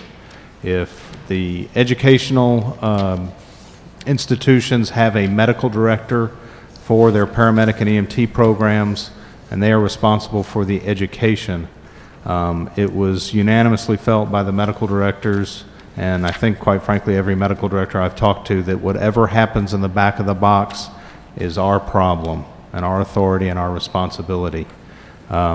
We brought this forward, again, thought that it was not contentious, and 45 minutes into our committee meeting, we did approve it with consensus, again, of the committee, but not of the stakeholders. There was a concern by some of the stakeholders about insurance coverage. Since that time, we have received word from, and I don't know this, Bill Beatty Insurance?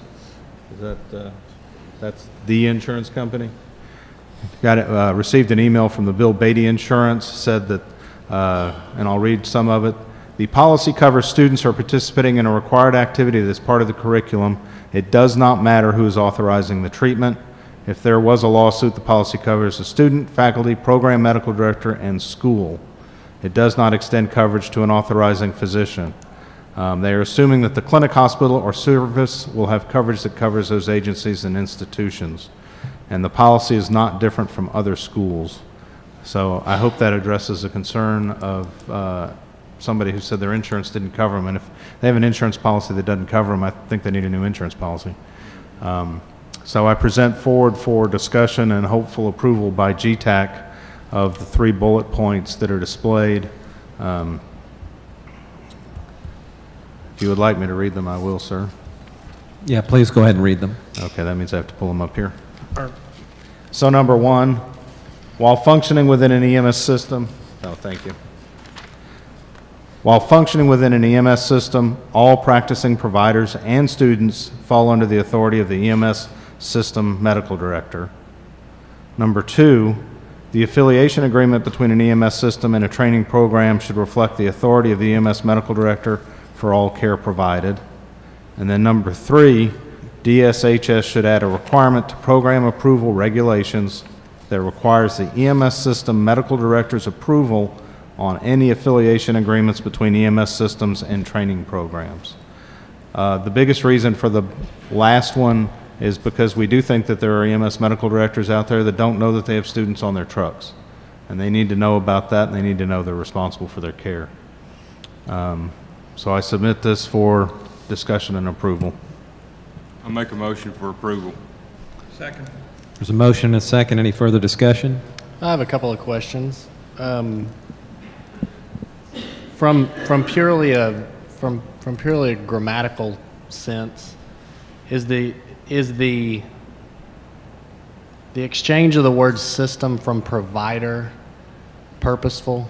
Because the only reason I ask that is you do have right now a dynamic situation where no one in here would disagree that part of a system is a first responder organization. However, that first responder organization only has to have an acknowledgement from the ground transport provider, but does not have to be under the same medical director.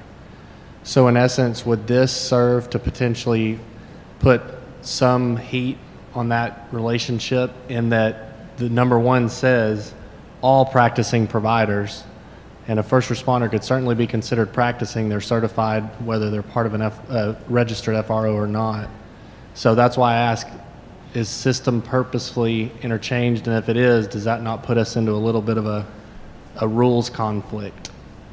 That actually was discussed, and it is purposeful because there are students that ride with first responder organizations, generally large urban first responder organizations, to see, because that, especially in the fire system. So that was purposeful. If we just said providers, then it would not reflect on first responders.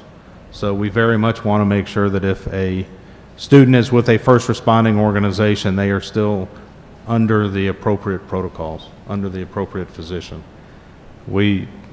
All of the medical directors felt strongly that it is not the responsibility of the educational program medical director for the care that is directly provided to the patient by the student. And I understand what you're saying. I guess it's after the comma where it's all practicing providers. That's why I was asking that specific question. I understand what you're talking about on first responders.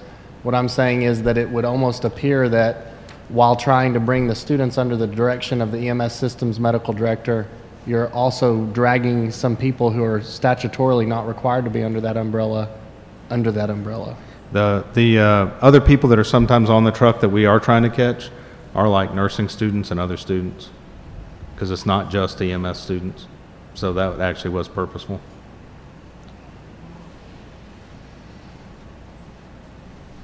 Is there any other comments from council?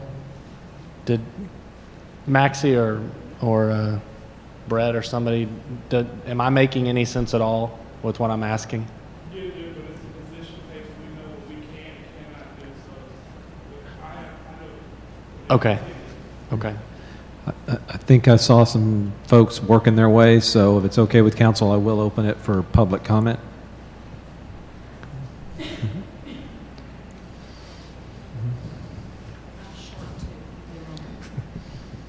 How's that? Can you hear me okay? My name is Jane Dinsmore. I'm with PERCOM Kilgore College Consortium Paramedic Academy. And there were some other concerns that were voiced that, besides insurance, had to do with various things like the logistics of being able to get clinical agreements signed. It's a hard enough process as it is at times, especially when they have to be renewed frequently. The more signatures you have to deal with, the harder it becomes to get contracts through, to get them renewed in a timely manner. There are issues with medical directors. There are a lot of changes at times in some services and medical directors. They're not always as constant in all the services as even some of the operations directors may be. There are definite changes that go on, and the more signatures you have, the more times you have to go chase those things down and go on. There are some other issues that were brought up as well in the Education Committee. The point I'm trying to make is we just had this discussion about item 1 about consensus.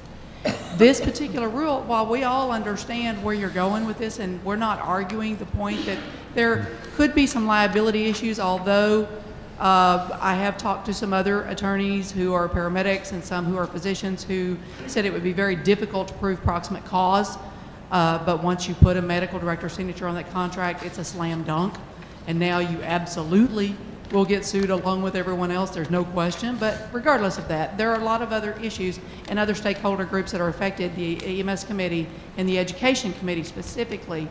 This was not brought before those committees. We did have it on the agenda yesterday to follow and discuss, was the first that many of the people in the room had even heard of it. There were some of us that found out about it about 2 days before this particular GETAC, but we're totally unaware this had gone on because it was never discussed or brought for consensus from the other affected stakeholder groups. So that having been said, consensus may have been reached in the Medical Directors Committee. It has not been reached in the other affected stakeholder groups because we've not been given an opportunity to do so.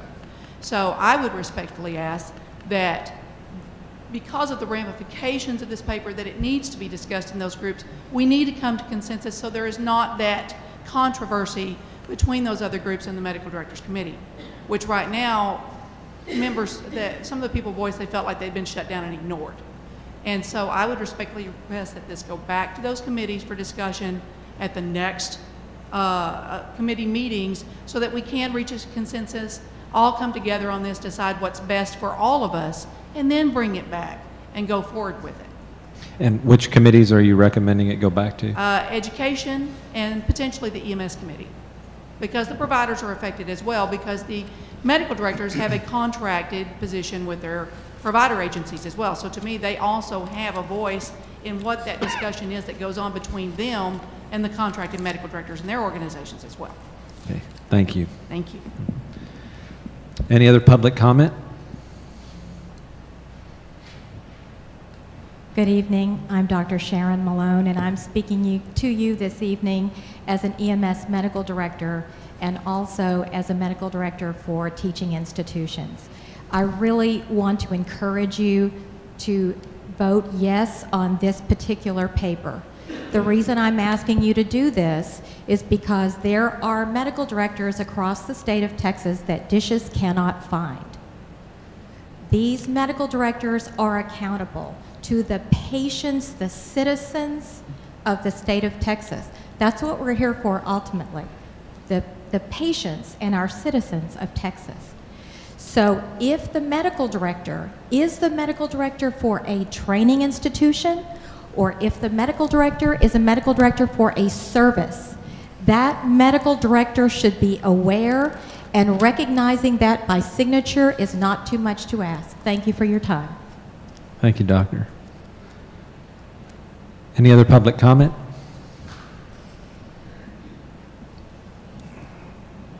Hello, my name is Jerry Dinsmore. I'm the CEO of PERCOM Kilgore College Consortium.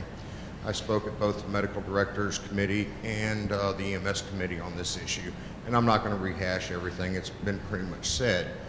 I actually have no problem with the first two parts of this position statement. However, the third part is where I have some heartache. When you add this requirement to the education program, you're going to cause every agreement we have to be redone. And then if, like Jane said, a medical director leaves, we might not even know it. If there's programs out there or schools, services, I'm getting hypoglycemic now. There are services out there that aren't informing their medical director that they have these contracts with schools. Those same services aren't going to call me up when they replace a medical director and tell me, hey, we've got to get a whole new contract. I'm never going to know that medical director left. And I'm going to still send students there without a valid contract, because now this contract's invalid because that medical director left. To me, this rule should be placed in the provider or the medical director rule, because the provider is the one that hires the medical director. They should be the one telling this medical director who they have clinical affiliation agreements with and ensuring that they know and they approve at that point. Typically, corporations, companies contract with each other, not with an individual. PERCOM would contract with so-and-so EMS service. I shouldn't have to worry that so-and-so EMS service let a medical director go or one quit. I should be confident that my agreement with that agency is valid as long as that agency is still in business. That's pretty much my take on it. Thank you. I think Director Guerrero is going to address one of your comments. Well, I've heard this, there's been a couple of times where this has been referred to as a rule. This is not a rule. This is a position statement for the Medical Directors Committee. This has not been submitted as a rule. This is not incorporated into Chapter 157. This is not a rule, okay? It's very different. And I do understand that it's the dishes should add a requirement to program approval regulations. That makes it sound like you're requesting this to be put into rule. That's my position. But it's got a whole, if that occurs, if this went into the rule, that's a whole different stakeholder process, okay, that we've not even gotten to yet, okay? Is there any other public comment at this time? I'll ask one more time if anyone would like to comment on item 9 of the agenda. I'll close the public comment. It looks like we've heard a variety of things, including that it needs to go before the Education and EMS Committee in summary. But go ahead. Yeah, I actually think this is the way this should work, because again, it depends on, I guess, what your definition of stakeholder is. The Medical Director Committee had consensus and had unanimous approval of this. I think it then should come to GETAC to decide, GETAC should decide who the stakeholders are, and all of those committees have stakeholder representatives at GETAC who are supposed to represent them and decide, yes, it needs to go to EMS Committee, yes, it needs to go to the Education Committee. Otherwise, we end up with things at the committee level forever. And then by the time it gets here, well, yeah, there is agreement, but, you know, I think then we're not doing our job as the council. We're supposed to represent the stakeholders instead of making the stakeholders fight this at the committee level all the time. When this comes here, I think for the educators, Jody needs to look at it and say, yes, this needs to come to my committee. Why didn't you bring it to me? Or we did see it, or we don't see that that's an issue. So I absolutely agree with the recommendation that it go to the appropriate stakeholders. I guess it's just the process by which that happens. And then to add to that, it is true, when these position statements go to DSHS, DSHS then writes the rule that can take into account some of the concerns. Again, I think our own process is really slowing us down to the point, because we want to fix everything very much the first time at the lowest level, and that just doesn't work. I think, too, we keep in mind that we are an advisory committee, and that is what we do. We advise. This was brought before the Education Committee with the same comments you heard tonight, with the same comments we had yesterday. The committee felt at that time there was no endorsement needed. It was brought, yes, agree. Didn't feel like, if so, we can certainly go back and put it on our agenda again for a vote. But the same comments that you heard tonight, you heard there. I guess the only thing I would add is I did have a couple people ask me afterwards and said, you know, whether you have to redo an entire contract, maybe you just do a one-page addendum. So you don't have to do an entire contract to help find where these folks are.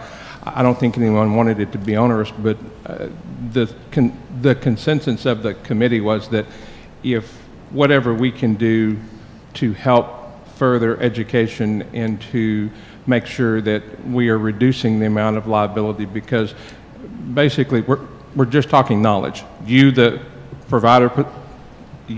provider physician, understand that I have students riding on your truck, and that when they're there, I need them to act this way. It's just an acknowledgement. I don't think it's anything else other than just acknowledging that that the EMS provider position understand that there are students working, because if something happens, it's going to be the preceptor, because that's who that student's really working under, is the preceptor. If we need to bring it back, fine. If not, I don't know. I think we had a motion still on the table. I would say that I certainly don't want to drag things out. Please don't take it as this. There's only 3 people on our GETAC council that are committee chairs.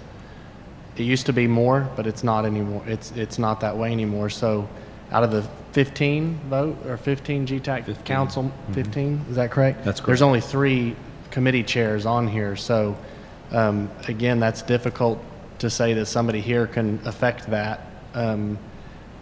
And if we're going to take a council position, and that's reflective of the constituency that we all represent, then it's hard for me, at least, to take anything that does have ramifications on other aspects and constituency without them specifically weighing in on it. And it's not anything other than the process. It's not that I don't 100% agree with it. Medical directors should be acknowledged and responsible for the care that's provided on their units. This isn't a substantive thing.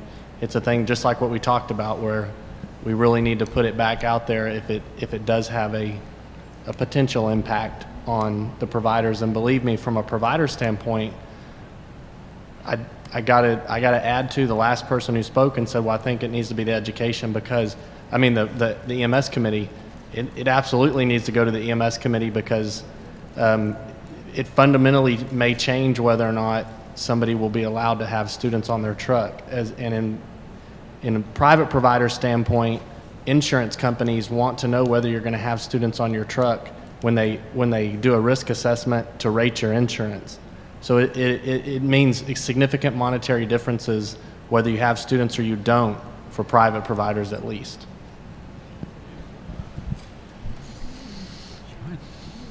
I was just going to. So, are you saying it should go back? Is that the gist of what you're saying?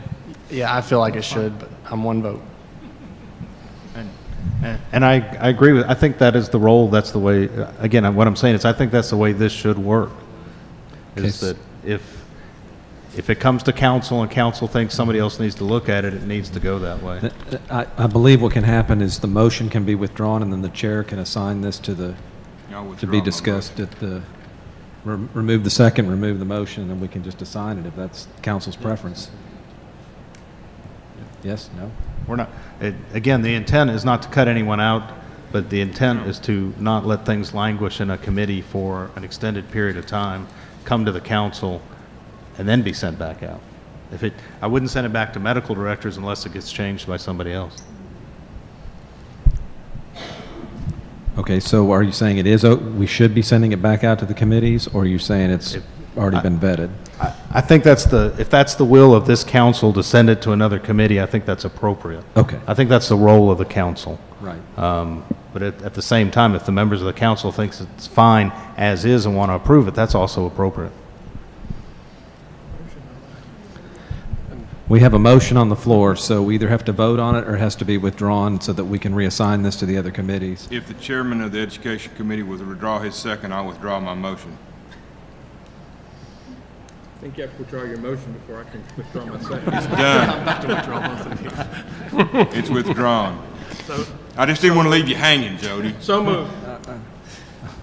Okay, item 9 then, if with council's general consensus, we will put this position paper on the Education and EMS Committee's agenda for February. Is there any other committee that we think it needs to go to? Yeah. On our council? Can we also put it on the GETAC committee, so if those two, the council agenda, so if those two committees endorse it, then we can act on it? Yes, so not only will we push this forward to February, but we will also ask that Education and EMS put it on their agenda so we can reconsider it in February. Is that okay with everybody? Okay, very good. I think this was a good exercise, and really how, as Dr. Greenberg indicated, issues should come to council for us to discuss which committees to review it, and so that when it comes to us for a vote, we've had the right stakeholders take a look at it. And I think we discussed that in our strategic planning, and I think that's the direction we're heading. So the next item is general public comment. So at this time, we'll hear any general public comment.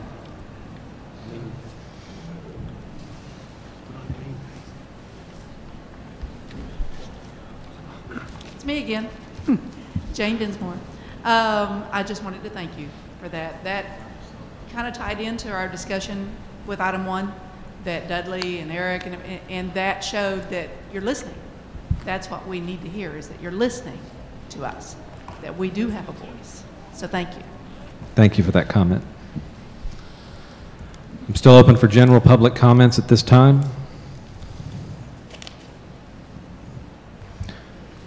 Going once? Going twice? Any other comments from council? We'll close public comment. Any comments from council? Director Guerrero is grabbing the microphone. I just want to remind you before you get to adjournment that next year, February meetings, we change hotels. We're going to be at Embassy Suites on 290 here in Austin. Don't ask me the address. I don't know it off the top of my head, but it'll be on the agendas and it'll be posted on the website. So we're changing hotels, Embassy Suites off of 290. So it was Red Crown or Crown Plaza, but now it's Embassy Suites? Embassy Suites, right? That's fine. I just want to... We got a year to find out. All right, never mind. Scratch my announcement because I don't know. Okay. I think there's something about a social hour at Embassy Suites everybody's hoping for. So, any other comments from council? We have a difference of opinion, so. Okay. We'll find out, and everybody will be notified. We need to get consensus. Yeah. I knew that was coming. I knew that was coming. Yeah, I'll go ahead and close. I'm going to go ahead and close the meeting with just a couple of final comments. You've heard me say many times that we need to love and respect each other on our journey because it is a journey, and sometimes we have bumps in the road and we make mistakes, and we hope that you've forgiven us if we've offended you, and we never intended otherwise, and we look forward to a better process in the future, and we will see you in February. Thank you, and everyone have a safe journey and happy Thanksgiving.